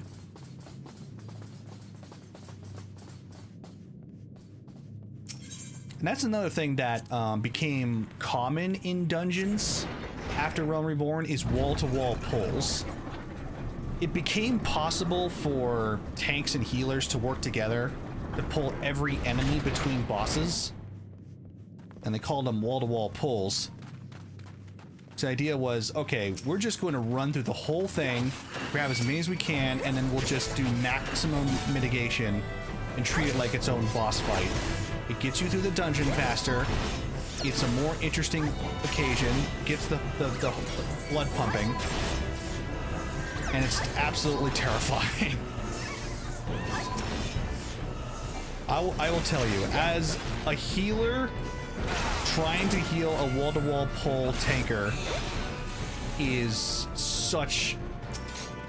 It's such a thrill, but it's also terrifying. Because you have to pull out all the stops. You have to know what you're doing. And so that actually kind of bled into the style of dungeons over time because they knew people liked to do that. They wanted to get through dungeons at a good pace. So they stopped putting in so many barriers between each boss and kind of grouped enemies up a lot more. Because with Copperbell, you had to do stop, find the sand, put it in, move on. And then they had the really long boss fights. It's like, oh, okay, do this mechanic, wait, do the next mechanic, wait, blah, blah, blah. And that's what made this such a hated dungeon. And early on, too, my goodness, this is the third ever dungeon. I was pulling crap like that.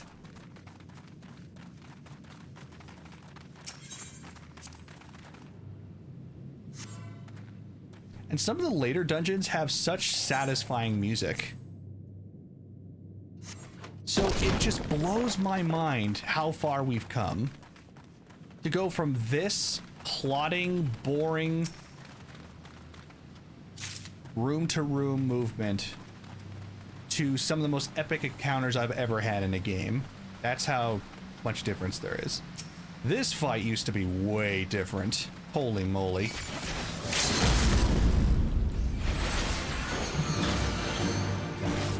How this fight used to work is that you couldn't actually damage the giant slime.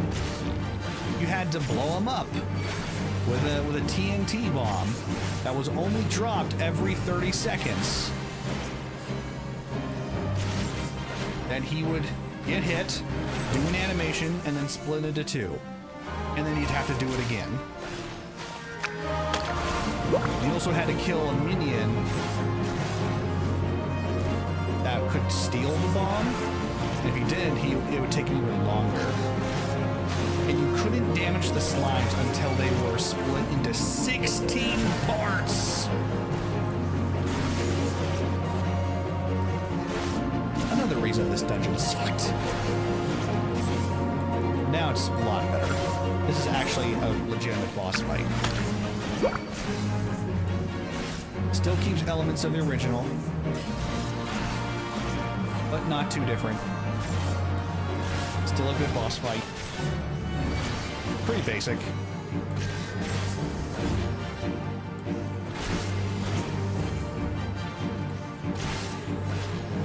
And there's no lore implications either.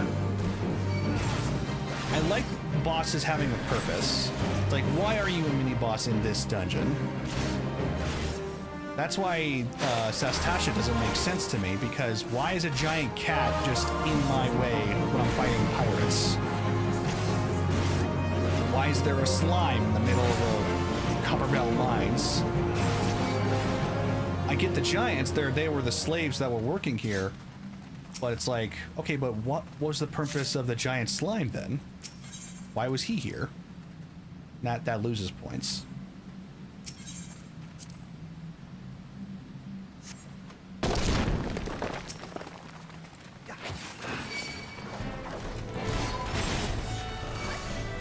I can definitively say this has not been as much fun as Sastasha and Tom Tariq Deep Croft. which is really saying something. Even with the improvements, Copperbell has some significant problems.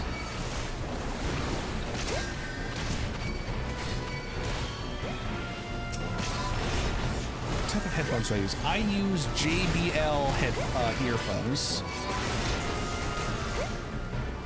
They're pretty solid. They've got about a 4-hour battery life, 4 to 5. It's not bad. They've got, and they're easy to charge. They charge pretty fast.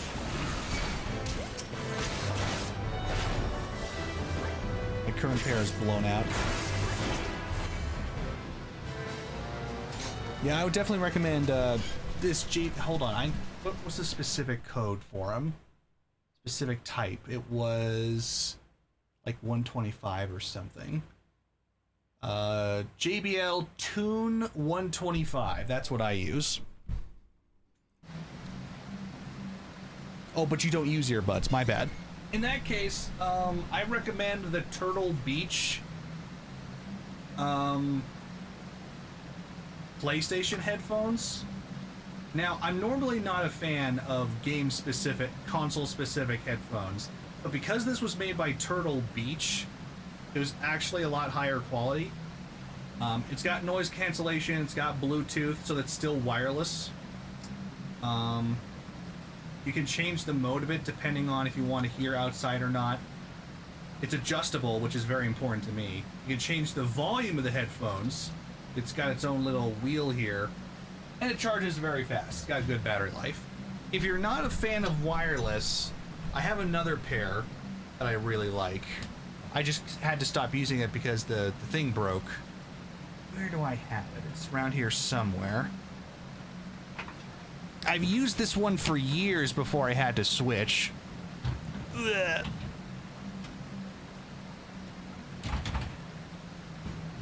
Where is this thing? I know it's here somewhere.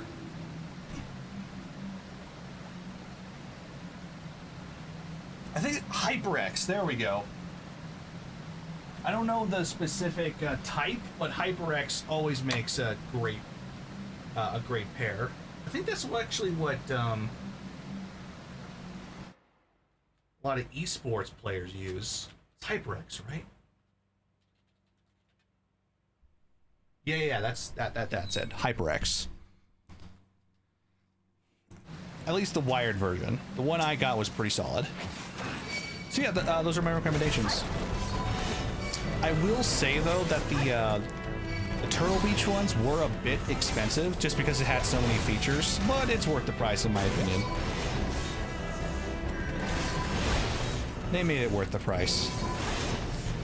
But screw any headphone that only works with specific controllers. I've never understood why that was a thing. Like, how dare you? I can only plug it into my Xbox controller. Are you insane? I have so many other electronic devices.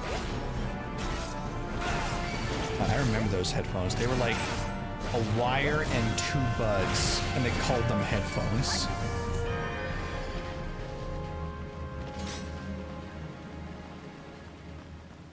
Sure enough, the only thing it could plug into was the Xbox controller. Had a special little pad and everything.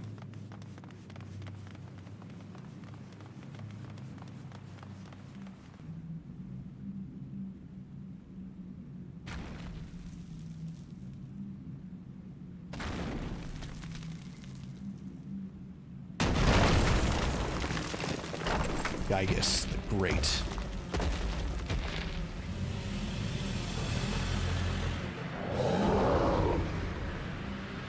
Headphone companies make me want to eat a frisbee. That's such a unique response.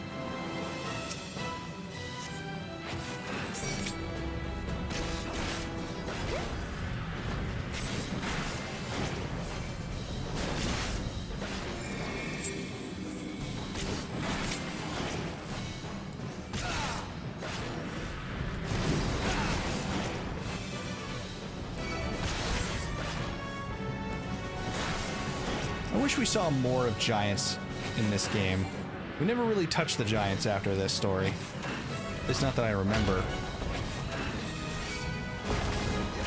I think the in-lore reasons that they've been wiped out. The only ones left are inside this mine. Why can't I move any closer? Oh, there we go.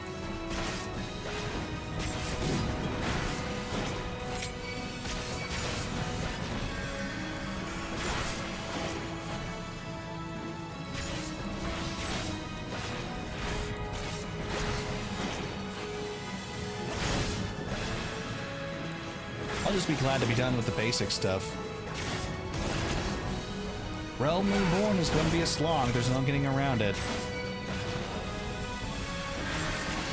Its trials are okay. They're pretty good. But, its dungeons are pretty meh. And some of them are the all-time worst. Oh, Armvale. Can't wait to do that. Oh, and Zamal Darkhold? Oh, frick. I have to do that one, too.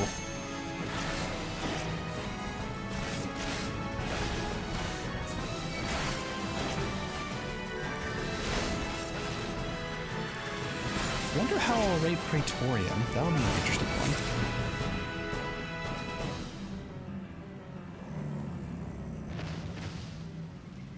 That was a really easy fight. Didn't really have to care there. No mechanics either.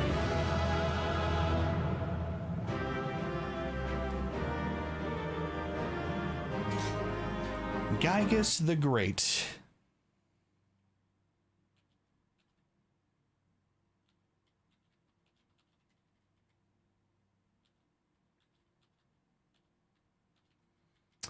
F. Yeah, nothing really special about him. Shame.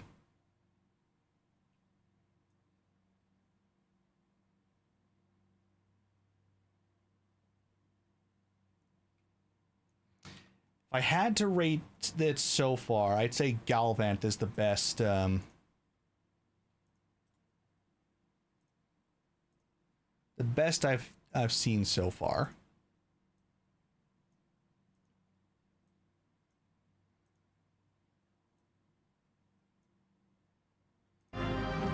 On to the next one. What even is the next one?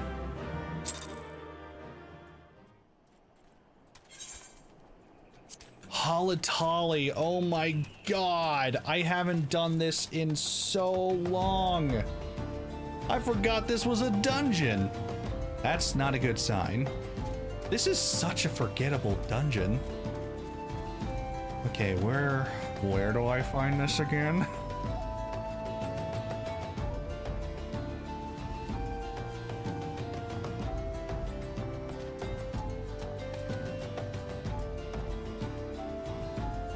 Crap, I don't remember where this starts.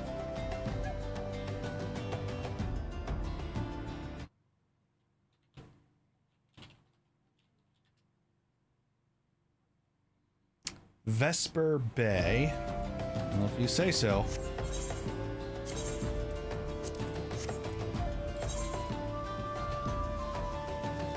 Really? Vesper Bay?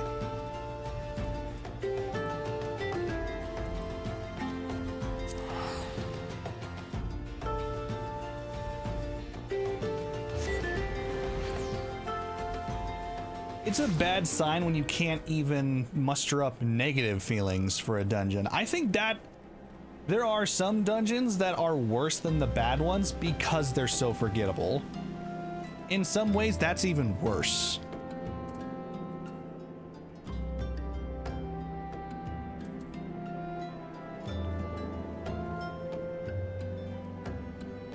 Oh, because that's why, because it's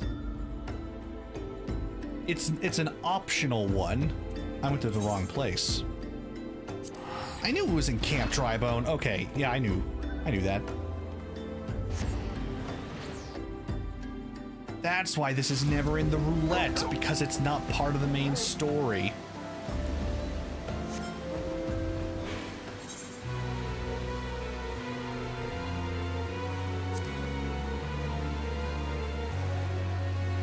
Optional dungeons are so weird in this game.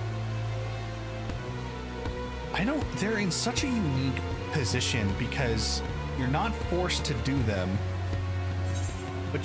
but they became standard to do because you needed them to unlock flying in every area. And then they started becoming worse and worse.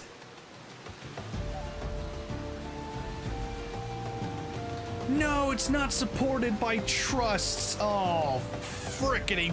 Ah, frick. I can't do it with NPCs. I have to do it with other players. All right.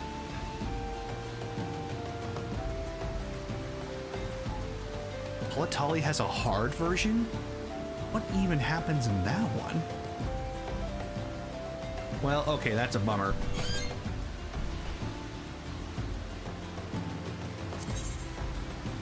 I can't imagine.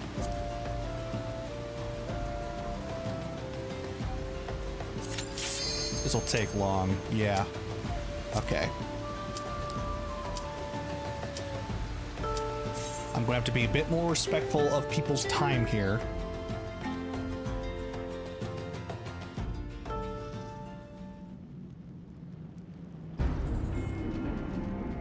It's been an awful long time since I've done this.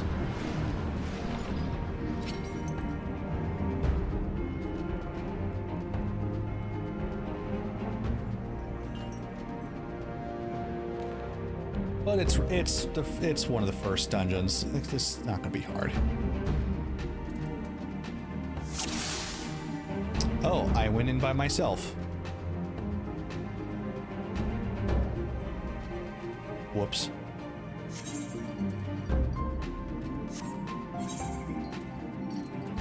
No wonder I got in so fast. Let's try that again. I gotta turn unrestricted party off. There we go. Okay, let's try that again. Actually, I might want to go in not as a tank. I'll go in as a Reaper.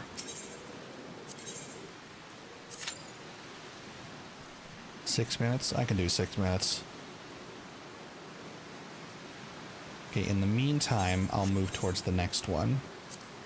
1,000 Maws of Todorok. I know that's in Lenosha, but where?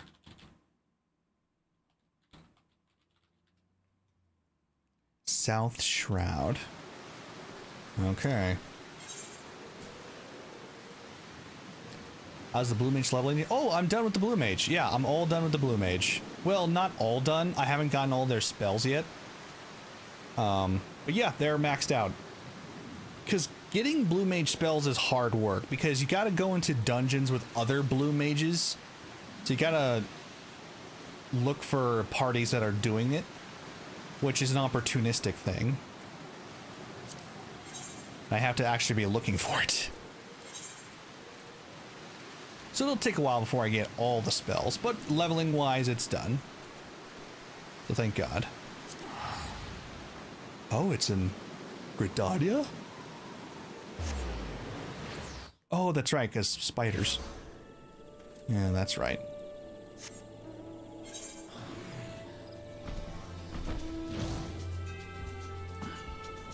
I think I know what I'll do. I'll go to each dungeon in turn, and every time we hit an optional one, we'll do the queue for it. If we don't find it by the time we reach the next dungeon, we'll leave, start the next dungeon we can do NPCs with, and then we'll just re-queue after. And we'll just repeat that.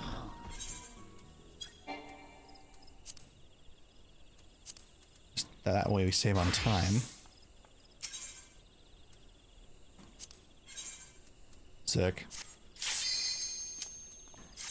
1,000 Maws also used to be pretty hated because it had a lot of delay mechanics. Because it's not only a labyrinth that's hard to navigate, but it had a lot of webs that slowed you down. But I think they removed those. I haven't run this since the update, so this should be interesting.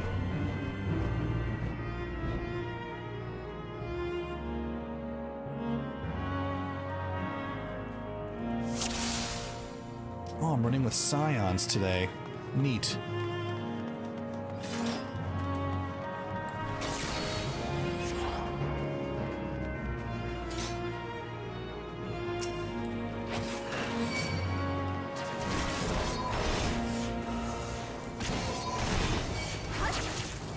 At least this aesthetic is different because it's green. It's not underground orange like every other dungeon. It's underground green because the lighting's different. It's a refreshing turn of pace. Because even with the torches, which are an important part of underground aesthetics, it's not orange. Thank God for that.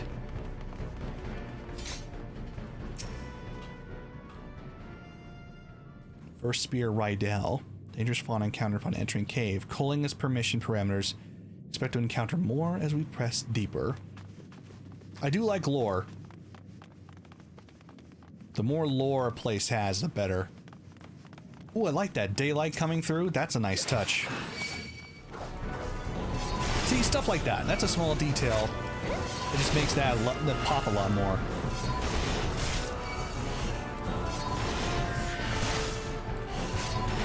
Oh wow, green. Are you making fun of me? Just because I like green. I mean, I love the color orange. I hate orange lighting.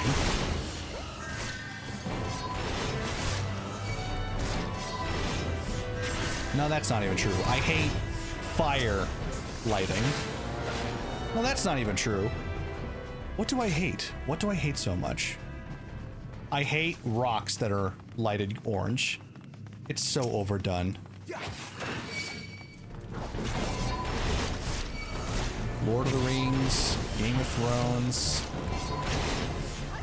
frickin' every single game ever always uses the same aesthetic for underground caves and dungeons. Frick you, orange rocks you smell. Actual orange rocks would be actually pretty interesting, not gonna lie. But gray? I think that's what makes it so bad. The rocks are gray. There is no color scheme more boring than gray. Even brown works better than gray, and that's saying something. So if you go with two default aesthetics like that, default fire lighting and default gray rocks, it's just gonna suck. Throw some goddamn grass in there, you know?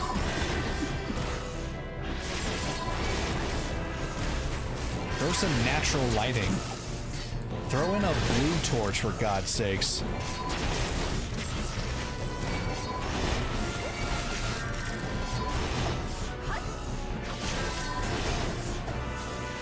Or, you know, a rainbow, whatever, you know, whatever lightens this party up. Oh, got an email. Email warning. Must send email. Oh, I got two. Fun.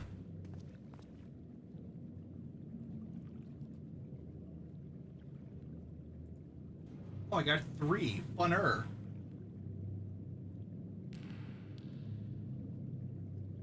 Still no music. Shame. Because there's some iconic dungeon music tracks.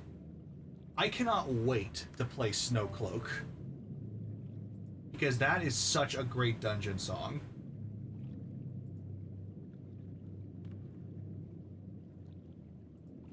You'd have thought with the revamps they would have added dungeon music. I guess that was too much. They want to revamp the dungeons. They want to redo them. That's a different thing. I imagine undoing stuff that you did 10 years ago would be like a serious pain. It's respectful that they even did the revamp at all.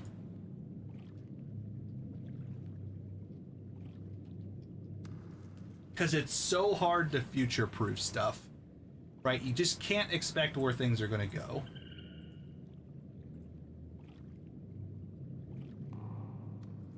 And anyone who says that they can future-proof is full of it.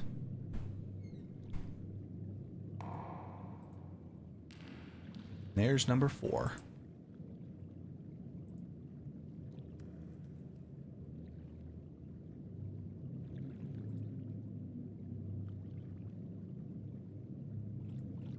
It's always around this time, too, that they like spam the emails. They wait till the end of the day. I mean, I don't really mind. It means they're not sprinkling them throughout the day. But that's like procrastination to the highest level.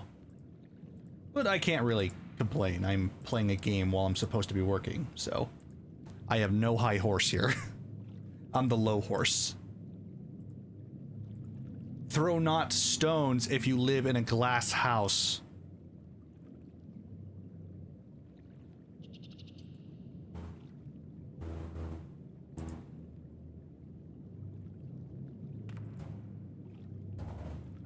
A glass house would be weird. Like, the concept is probably interesting, but in practicality, it would just be awful.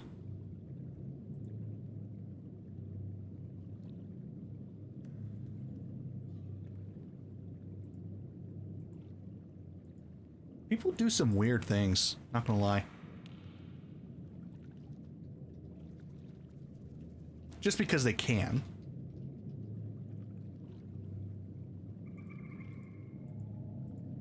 There are some things that don't even have a purpose because it's like, oh, no one's done it before. Yeah. So that doesn't mean it needs to be done. Making a glass house doesn't really need to be done. But someone's got to do it. Someone's gonna do it, rather. What if they already have?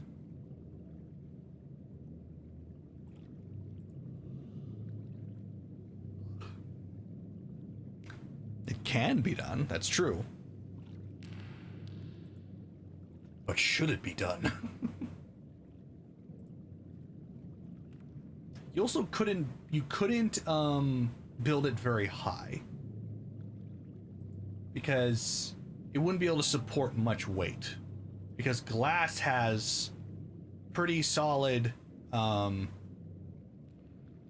compressive strength, but really bad tensile strength.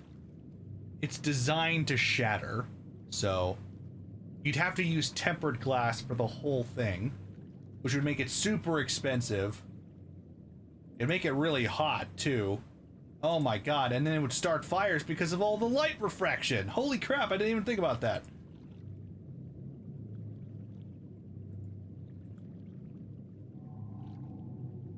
Think of the ants that are going to be burned by that house. Think of the people.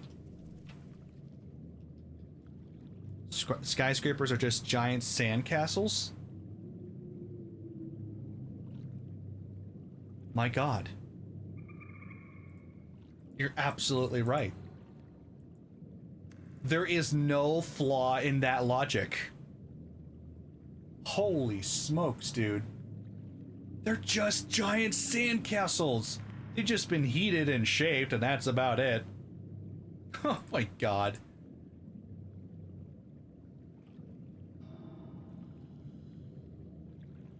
Well, to be fair, they cheated.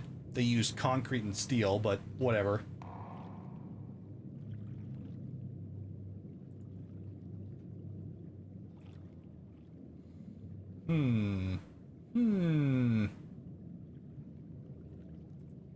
You know, they once built a skyscraper that was supported on 4 giant pillars so that the underneath of it was hollow to let cars drive through. It's supposed to be a unique design choice to make it stand out. But something they overlooked was that because of its position, it created a massive wind tunnel that was strong enough to knock people off their feet. It caused a whole lot of problems, and no one caught it until the building was actually built. So basically, they created a giant death trap. Oh, and they also built a uniquely shaped building that actually did create a light like a magnifying glass. It burned a house down. Or maybe, I think it was a warehouse, actually. But it legit set something on fire. Because at a certain time of day, it came off the curved concave surface just right. It created a giant super light beam and... Oy. I don't even know how they fixed that. You can't just replace an entire skyscraper's glass panels. Womp womp.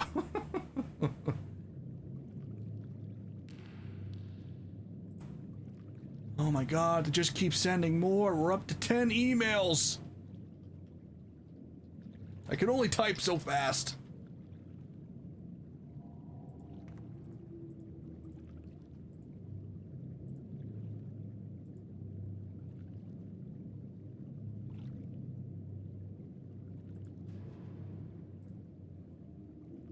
Oh, and there's another one.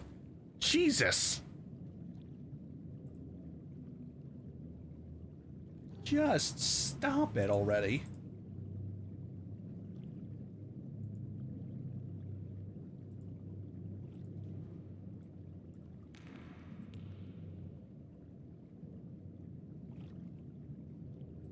Well, if they're okay getting 11 reply emails, you know, that's what they're gonna get.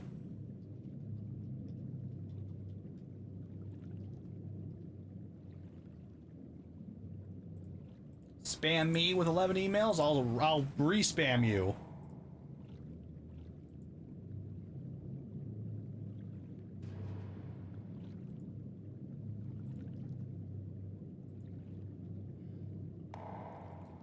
This job sucks. I'm saying it out loud. This job sucks.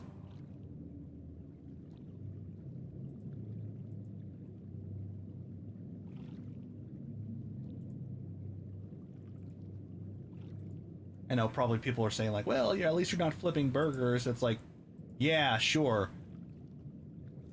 That doesn't make this job any less bad.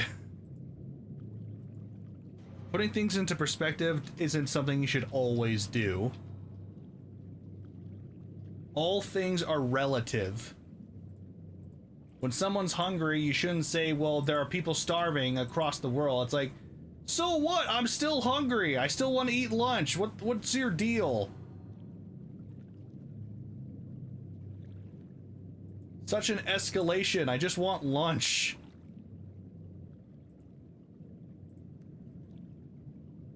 People love to escalate stuff. I understand people wanting to debate, but why are people so eager to escalate? No! Oh, I got kicked out. I didn't even realize. Oh, no, I wasted so much time. It didn't even give me warnings. Oh, no, it did. I just didn't see him because my chat box was so small.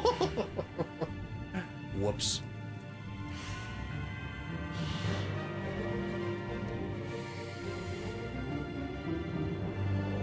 Why can't it just play this music the whole time? Think about that.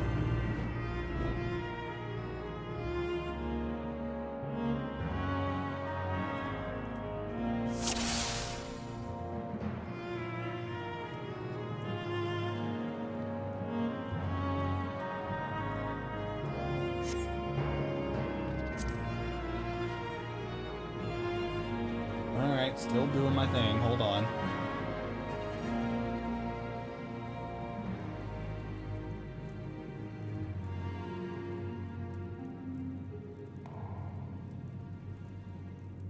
And the music just goes away. Why would you do that?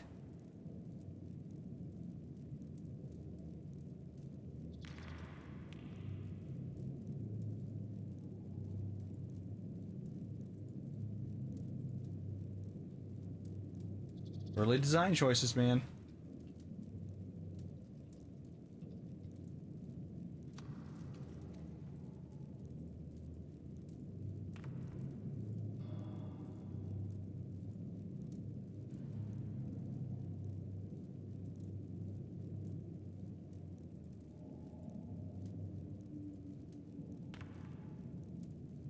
Fire.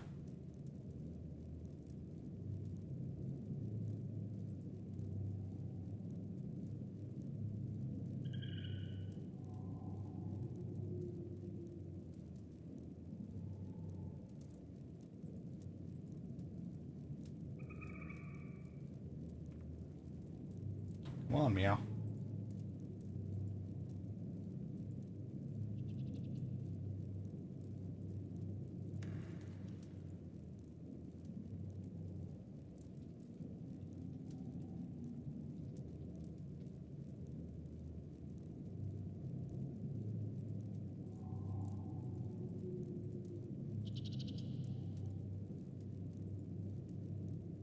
There we go. Oh, that took a while. Okay.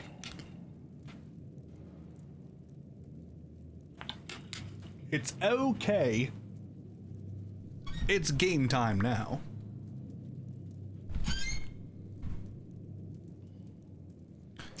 I gotta switch. Just realized. There we go. Off we go.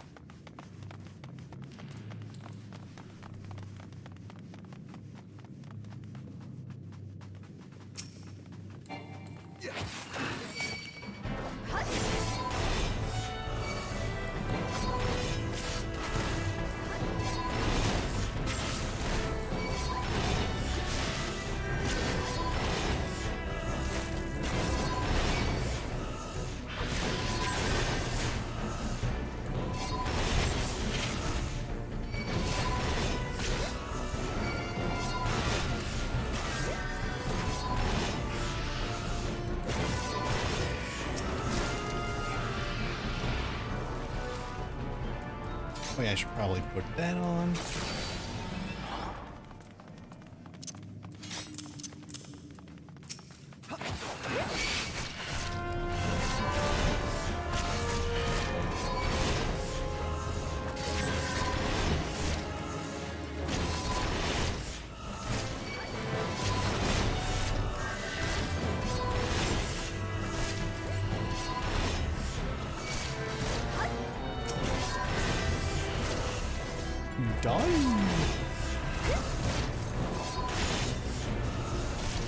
There's really not much to talk about here.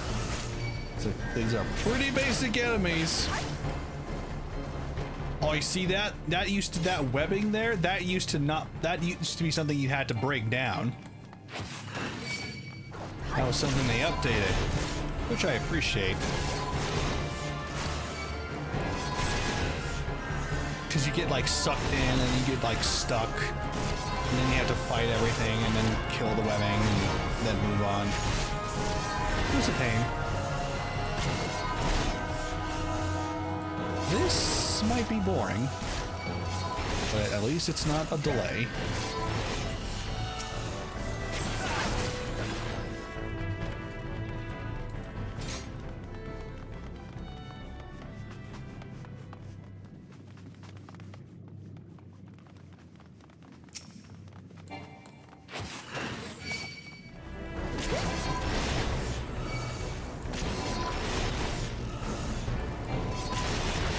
God, I want to combo so bad. Spamming the same attack over and over again is just no fun.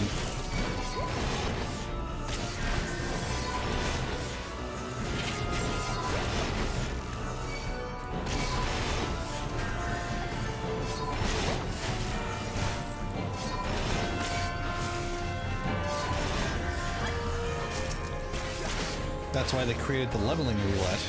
They had to entice people to play the old dungeons. There's really no purpose to it. Oh look, they created a proper boss. Curl of Ninetails.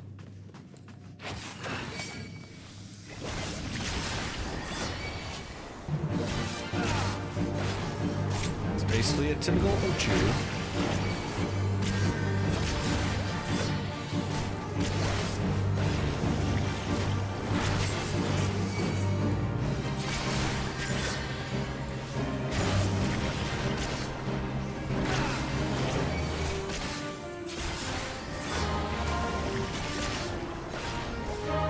Just spamming poison over and over again.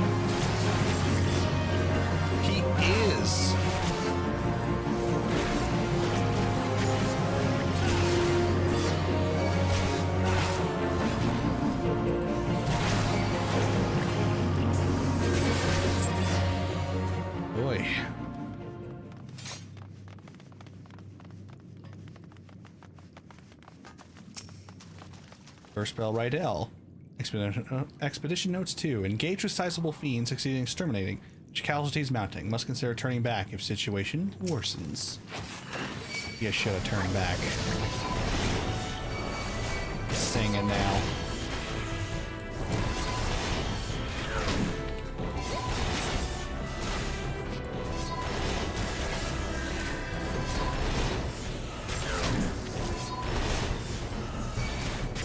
I should probably do this as another class. I'm not gaining any experience from this. I mean, it'll be minimal, but every drop of experience helps, and I'll be doing every dungeon, so... Ooh, this is pretty. This wasn't here before. Ooh, I like this. This is a pretty area.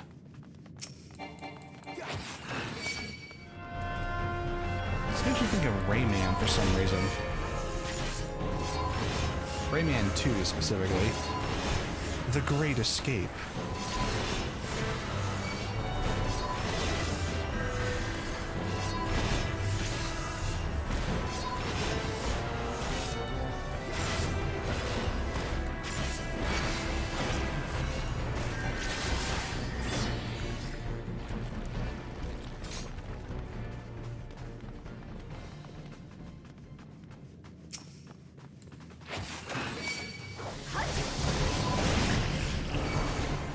Interesting fact about the 1000 Maws, it's one of the few dungeons that came over from 1.0.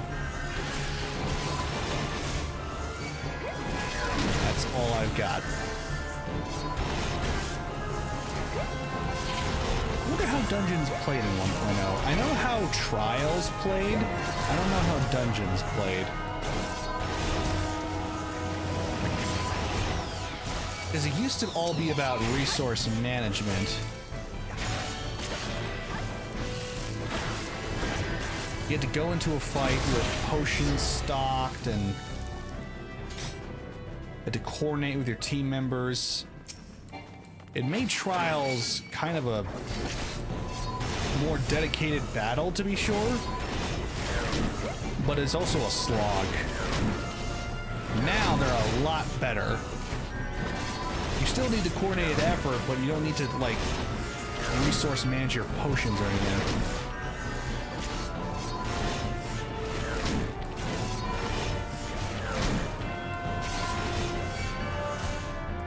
And the ground used to be uneven in those fights.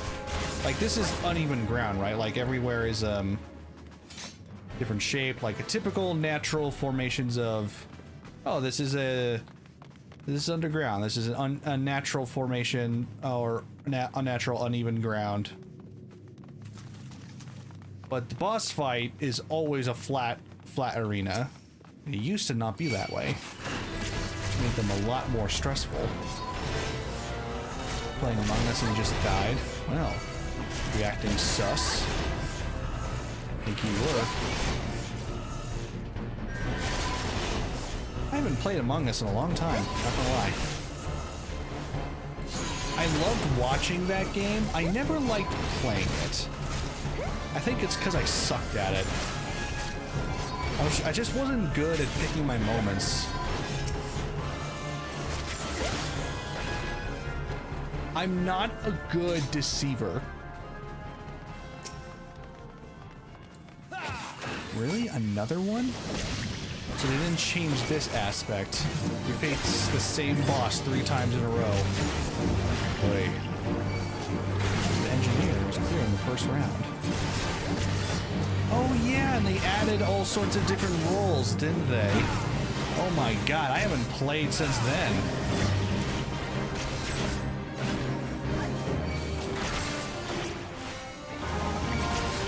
It's a little different.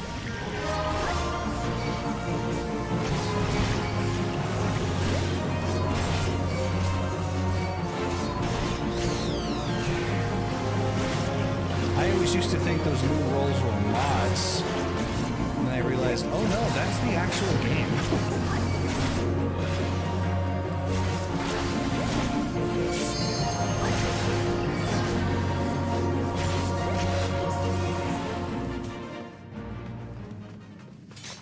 someone talking to me? No. I'm always paranoid that they're talking to me. I'm not paying attention.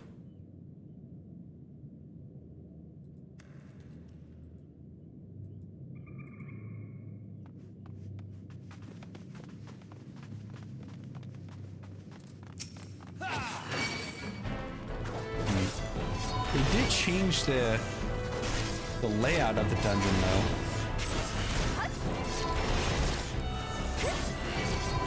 Used to be a lot more webby, even more than this. I'd say it's a general improvement. They added way better lighting, at least in those front areas.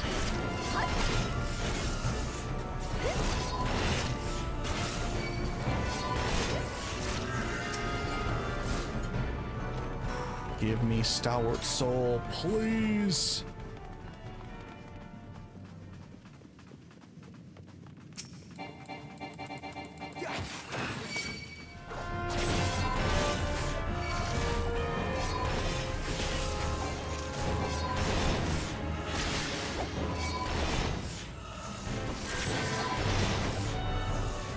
Have yet to really meet a good boss. They're all pretty stagnant right now. Nothing above D tier. I wonder when the first good boss will be.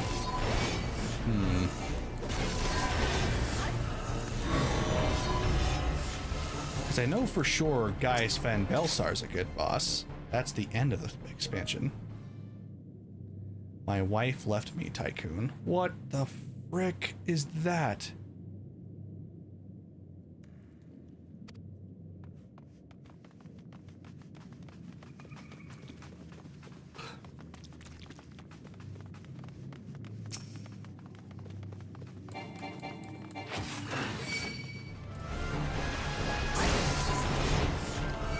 My wife left me Tycoon. What's a Tycoon about that?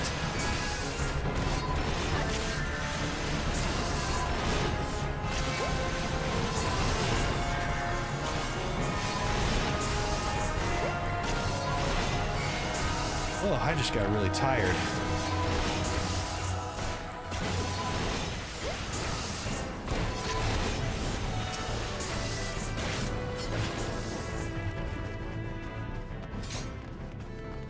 Man, this is a lot more open. This used to be really cramped. Like you were going through hallways and cramped corridors. This is way different. I very much like it. Best dungeon so far, hands down.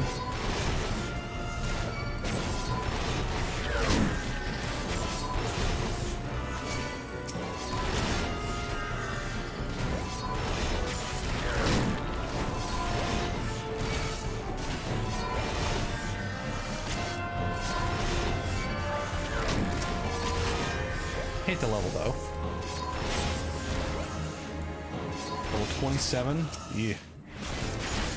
Nothing good at that level yet. All I got is one spam spell.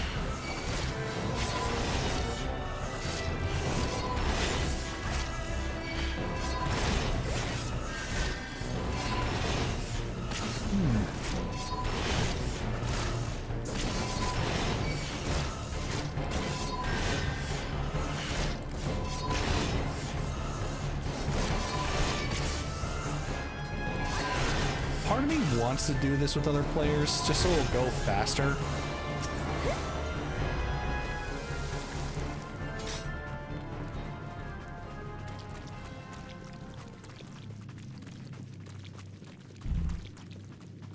But then I think, I don't know.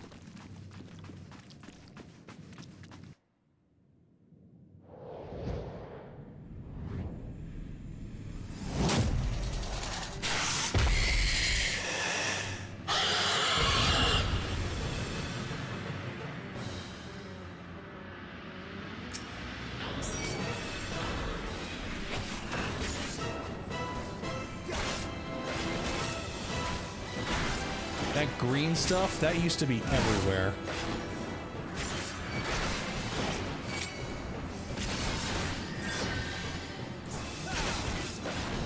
That used to be what the hallways were filled with the entire third phase.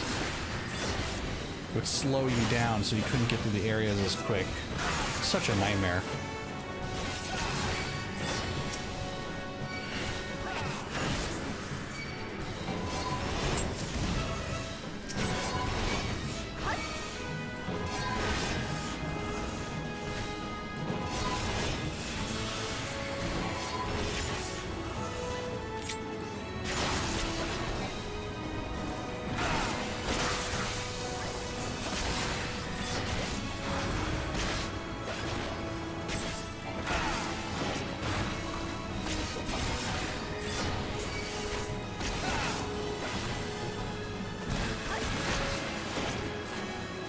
Get out of the poison, you fools!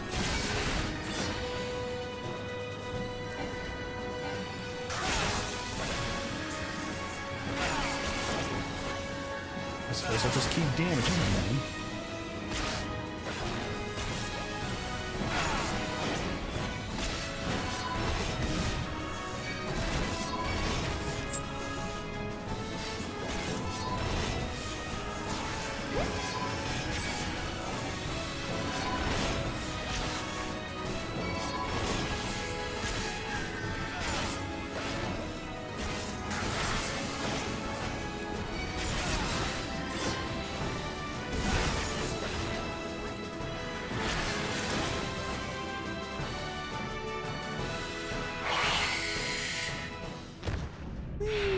Boring boss. Graphius. Nothing to it. Yeah, these are all just a bunch of typical burn it down bosses.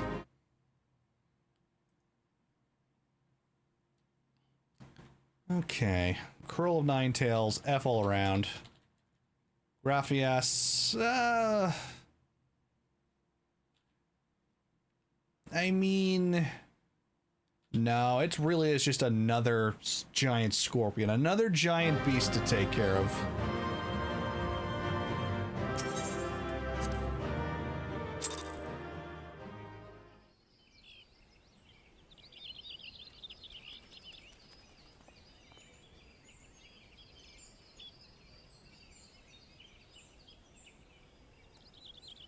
Oh my god, this email chain is like 100 emails long.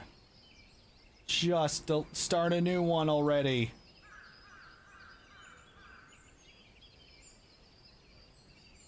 Hmm?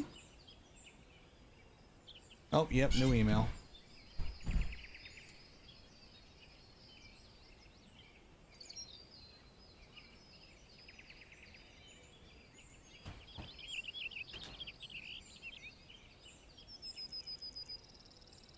Ugh.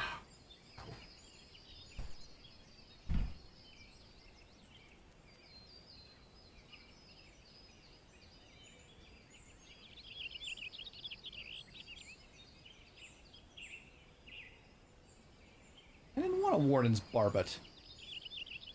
Dang it, I'm gonna get a whole bunch of loot that I don't want.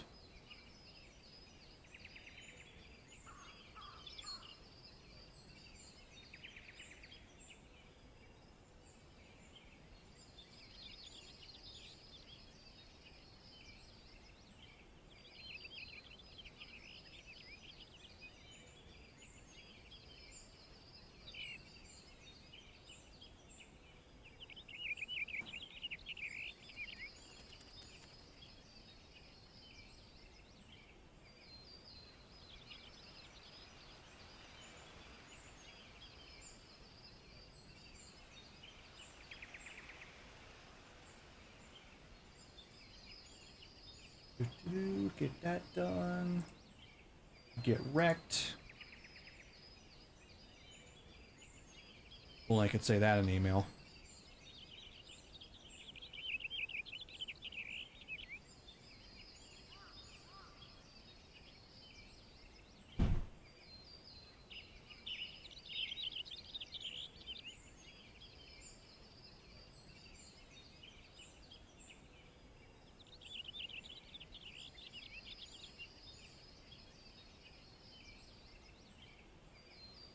In my opinion, there's nothing worse than a burn it down boss, because it really is just a waste of your time. It's just a bigger enemy.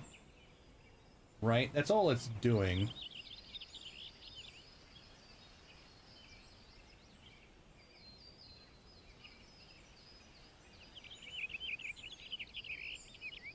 Okay. Done there.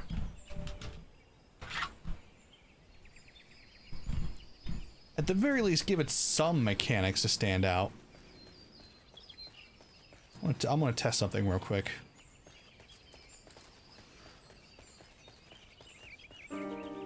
There it is. Like, why isn't the music playing? Right. Starting up a Holotali queue.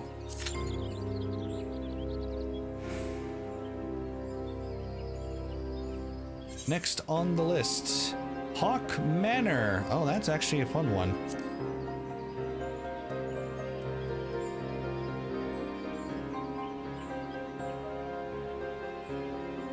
It's the first actual good, fun dungeon.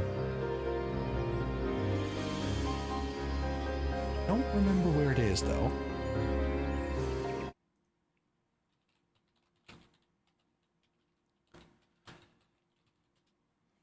Central Shroud. If you say so. I'll say so.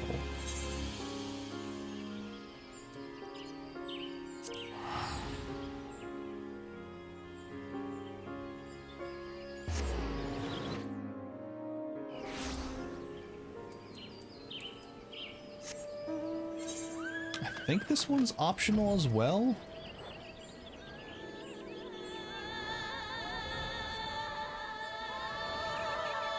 I might be wrong on that.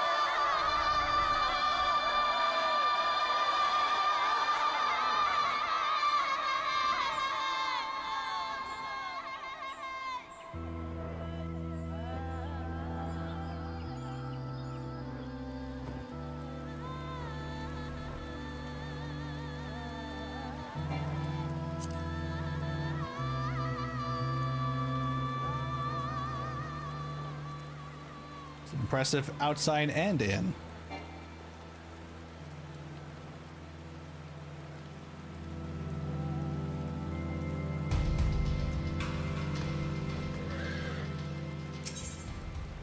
NPCs approved.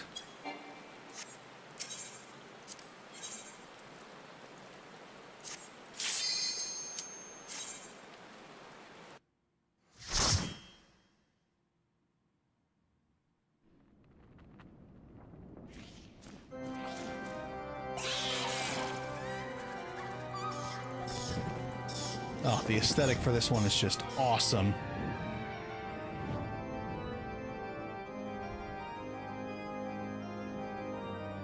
Haunted Manor, yes please.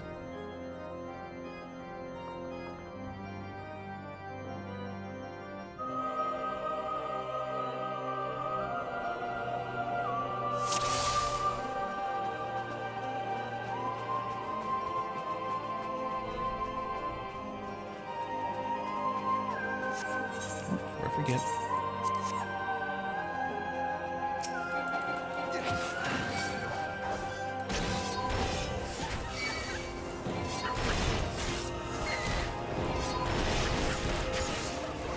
And notice that there's actually music playing. Wish I could invoke that. Oh, I blew it. Oh, killed her. Nice.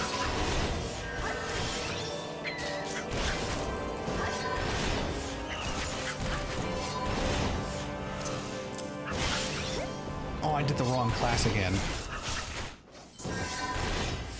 Hold on, I can fix that.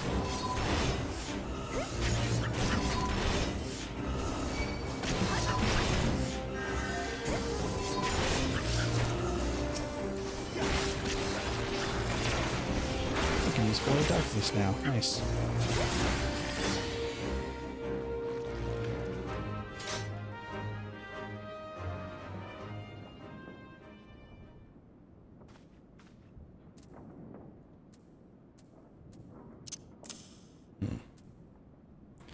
Yeah, I'm actually going to redo this that just started.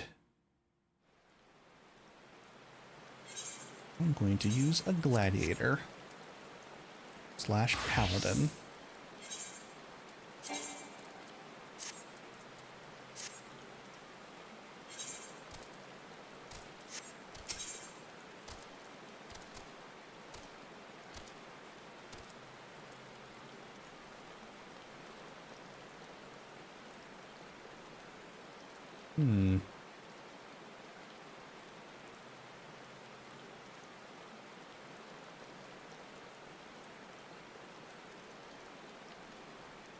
Wonder if they're trying to get it done. Why is one chocobo so much bigger than the other one?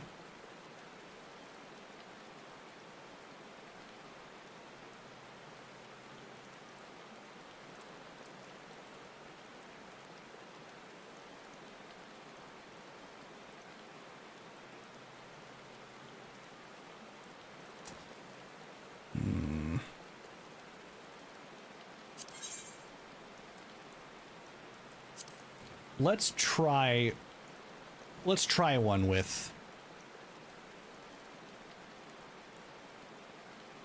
I don't want to be a tank, though. I don't want to set the pace.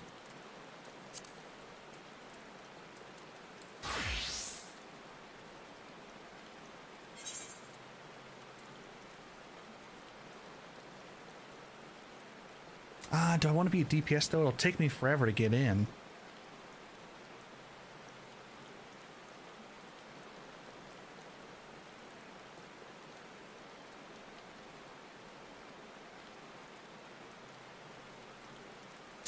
What would be best for recording? Well, if I'm the tank, I can set the pace.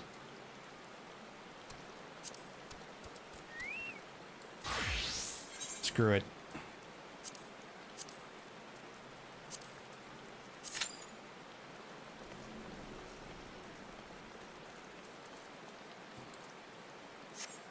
We're going to do it with other players. Oh, but the thing is I have to wait. I don't want to wait.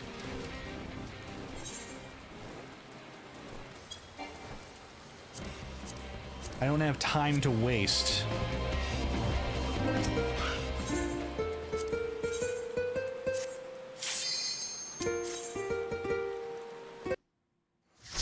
Yeah, I gotta do NPCs.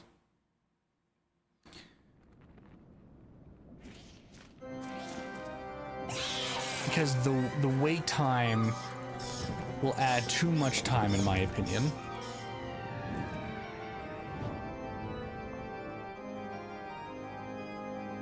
Because some dungeon queue waits can go up to 30 minutes. Especially the early ones, so let's not.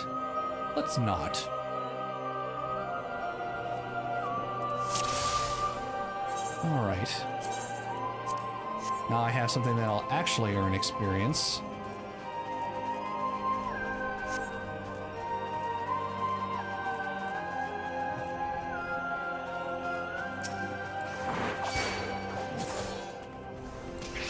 Something useful in that room, you say?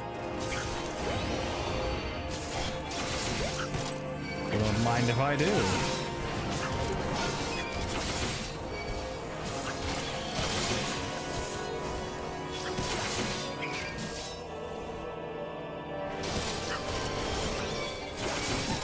Healer. Having trouble, healer. What to say? Been a little awkward here.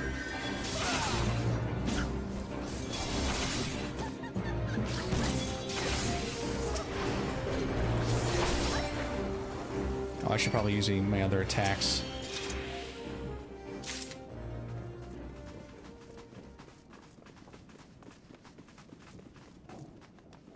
Also, I should take care of that, so it's not in the way.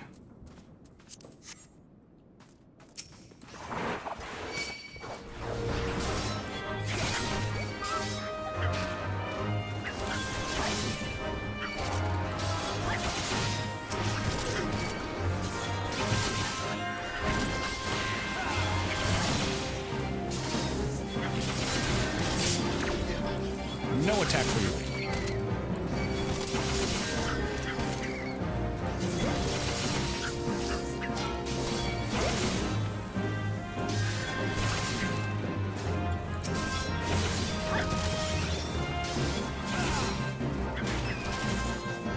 I might just start with an A on this one. It's really a lot of fun.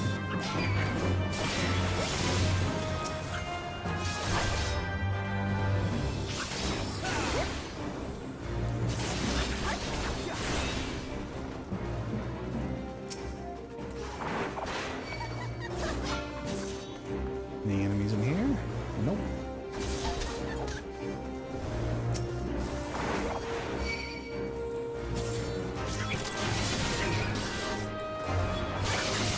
It's definitely so much different than anything we've had so far.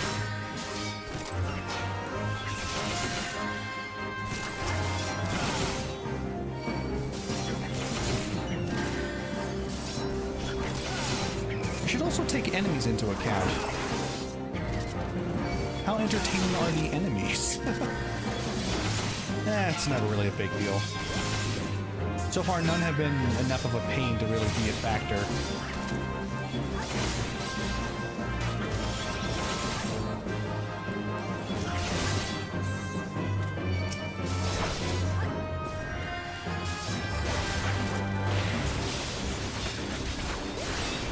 Nice.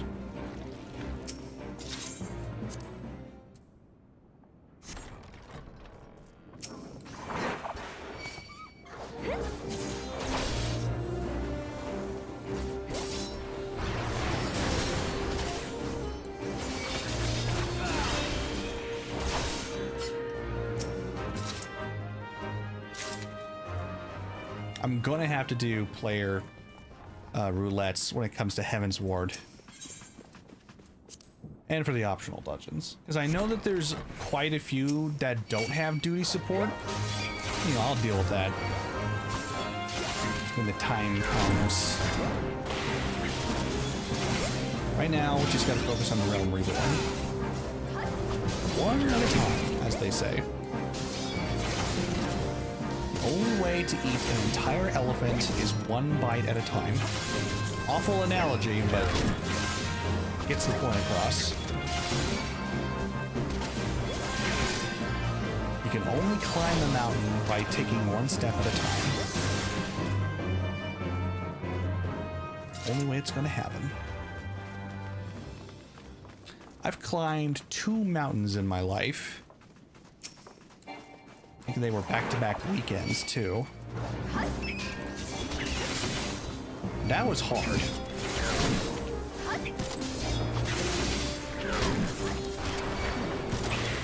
But I'm so glad that I did it.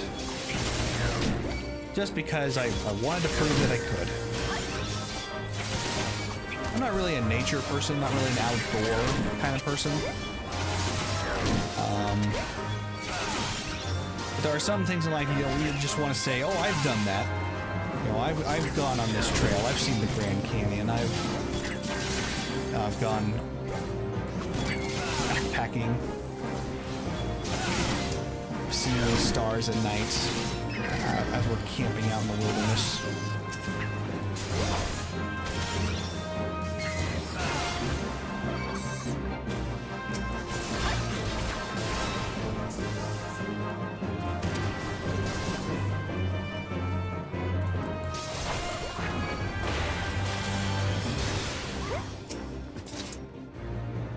I will say Hawk Manor loses a few points because the key thing does take you a while and can be a little tedious to deal with.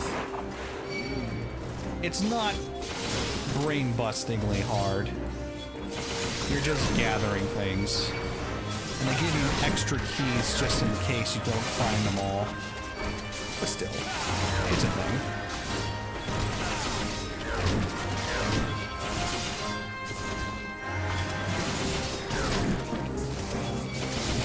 Sound.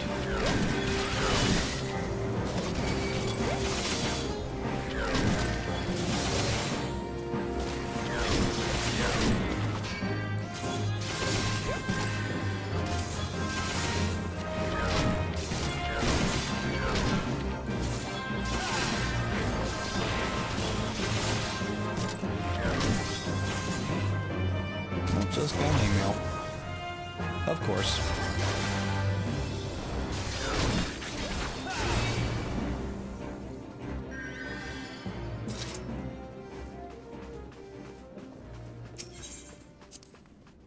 You know, I don't think I'm getting experience for this.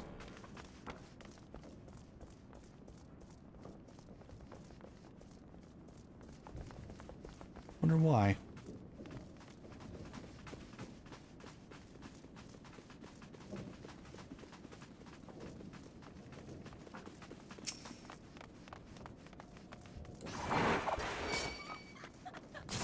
Manor Clavager.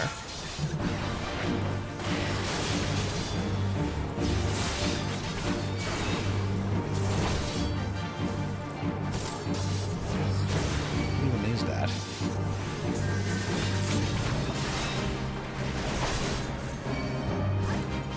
Claviger? Claviger. Whatever it is, I don't get it.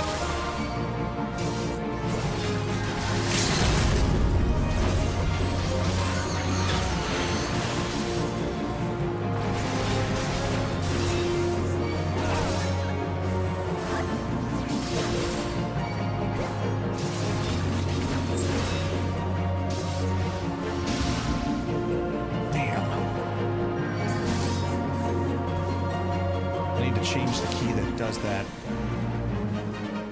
so I can get out of it at a moment's notice.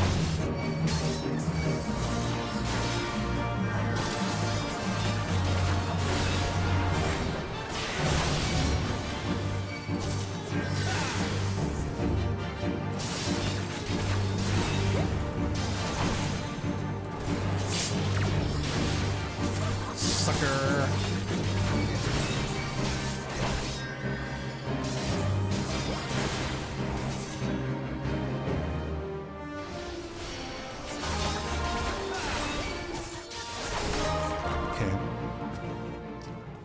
She is a bit better than your typical opponent. I didn't know this came out here. Oh, interesting. Good to know. I am getting experience. Okay, just wanted to double check. But I only got something from the boss. I'm not getting anything from the enemies?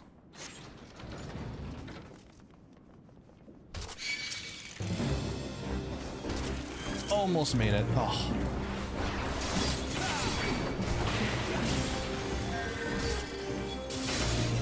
Uh-oh. Is that servitor? Yeah, I got him.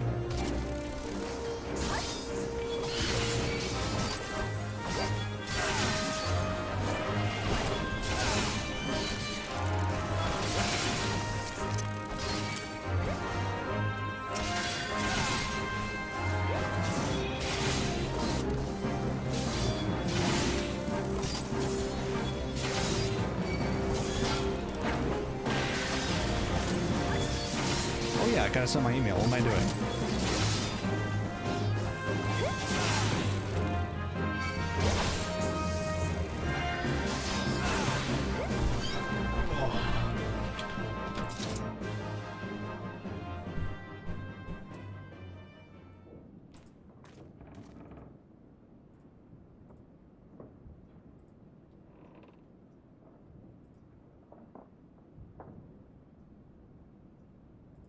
I was only off by 6 minutes. It's fine.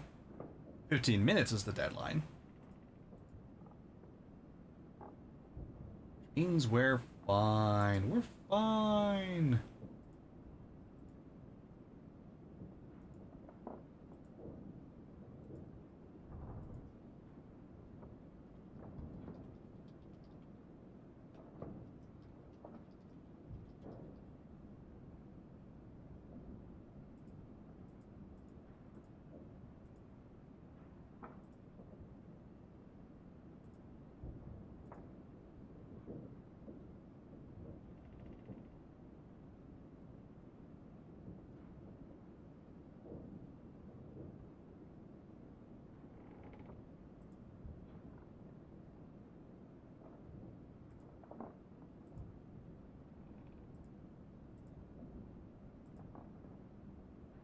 Oh, stop sending notifications. I get it.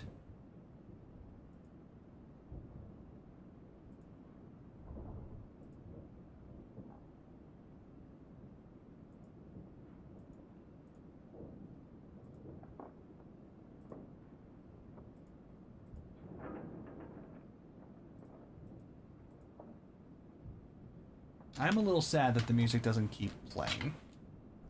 A little paranoid that I changed a setting or something to make it do that.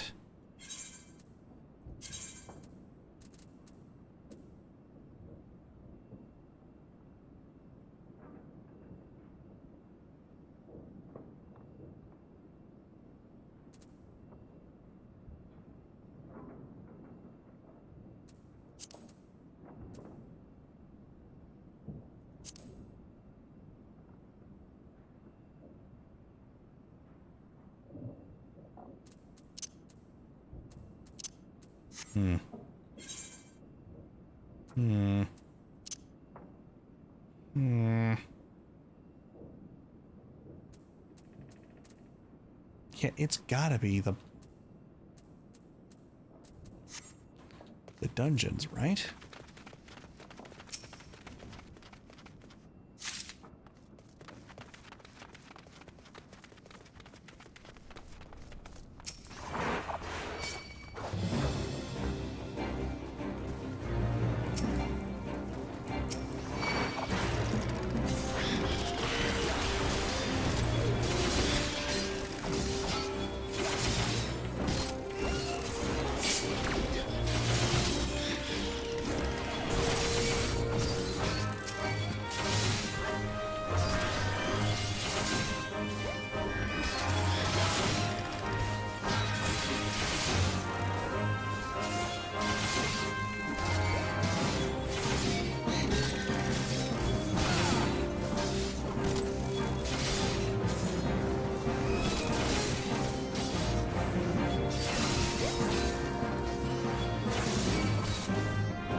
And more of the fire on stone aesthetic. Shame. But for the manor. I want the organ. Give me the organ.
Come, my NPC friends. We must end this charade.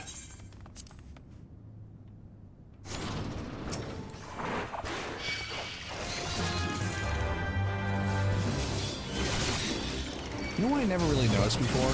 Because you always go through so fast as players, you never notice the music isn't playing. It's the combat music's always going.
Here we go. Forgot you have to turn that off.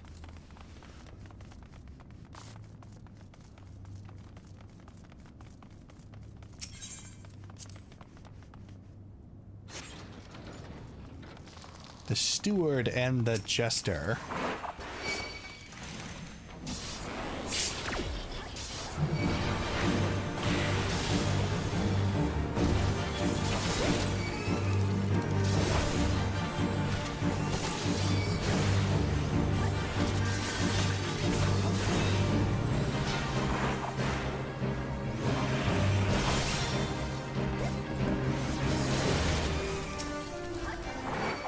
Get over here.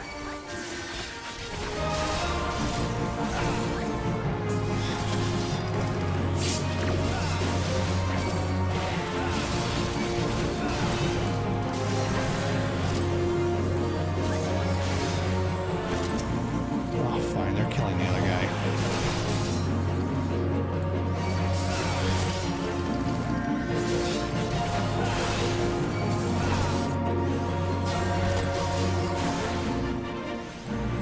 There's really nothing to these two. It's a skelly and a goblin. That's all this is. No, not a goblin, an imp.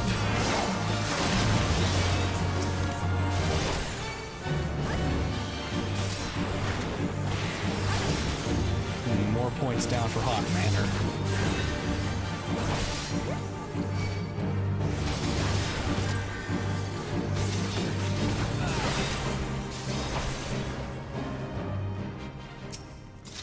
Bloody parchment acquired.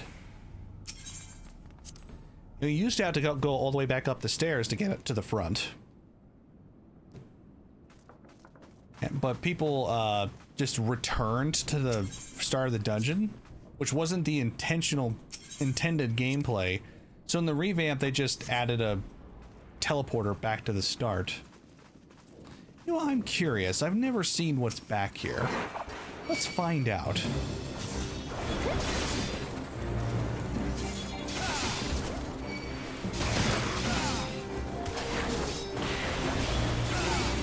That's what we're here for.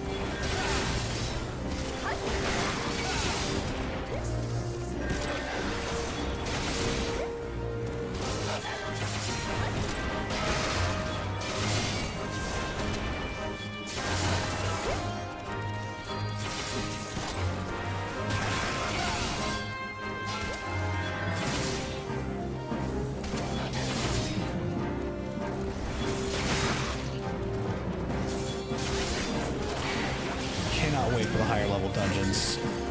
It's hard to stress how badly this game needs combos to remain interesting.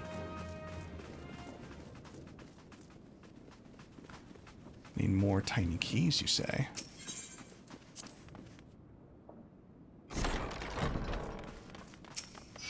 Cool.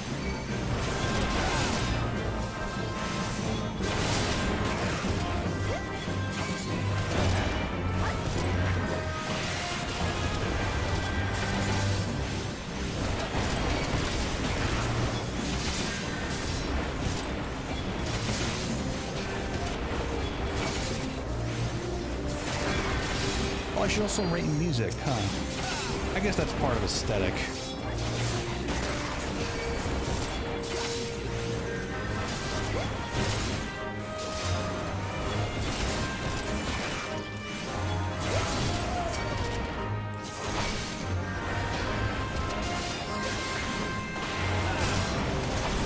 You guys kill that one, I'll kill this one.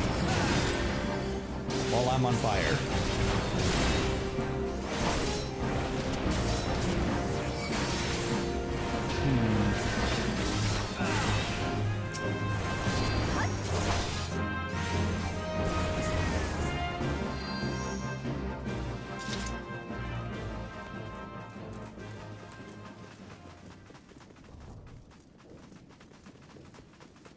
Can't go to the other side, right? Yeah, there's nothing over there. Alright, just another basic treasure room.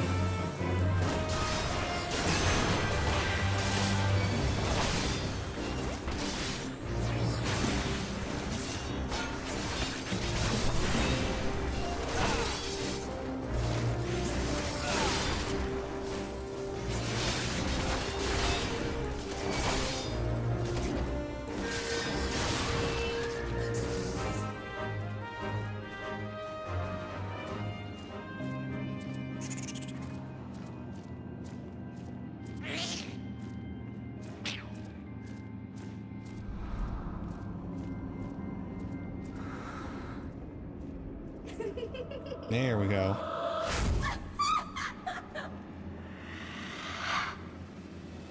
She is for sure going to be the best boss so far. Because she's already had the best introduction.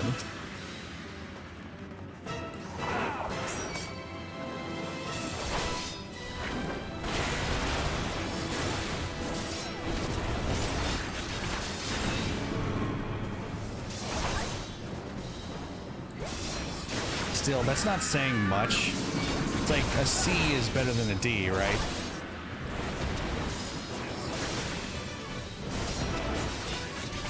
Get the old mechanic.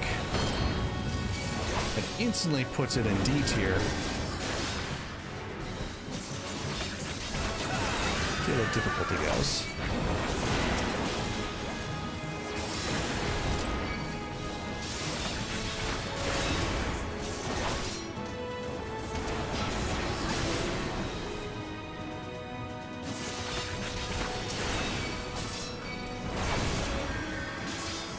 Still a pretty basic fight. I think this is all that to it.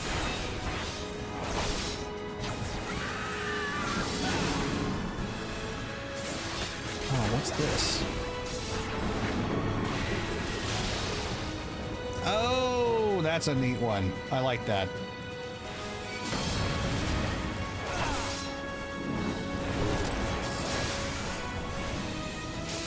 Oh, she's got a tank buster. I think she's the first boss to have one. It's not very strong, but...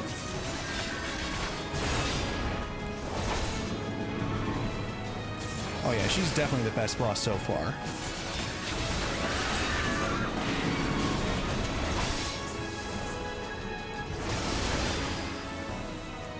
And she's probably going to be... probably C tier. It still takes an average amount of work to beat her. I don't really have to try.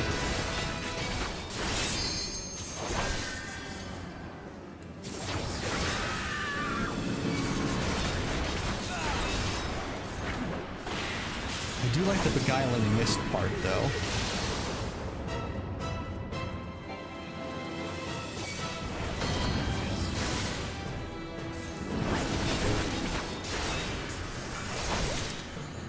Nice.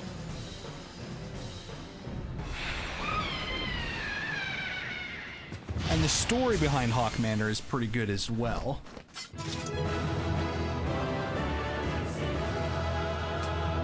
Yeah. Okay, yeah, I'm gonna pull it. Let's.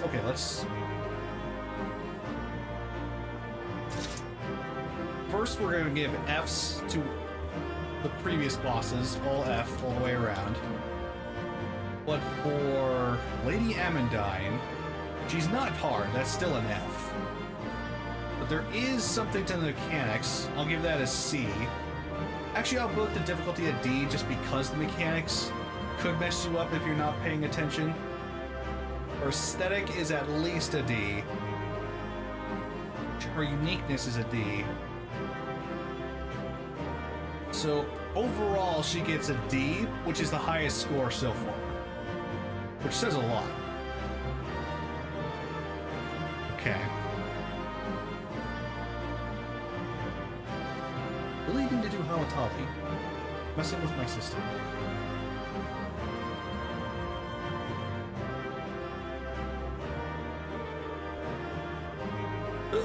Excuse me.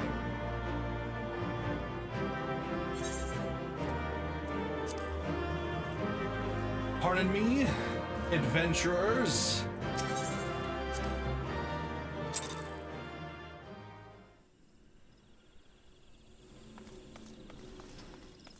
Okay. Well, it's just about 4 o'clock, which means we're out of time. I gotta get off the clock. I gotta go to the gym and whatnot.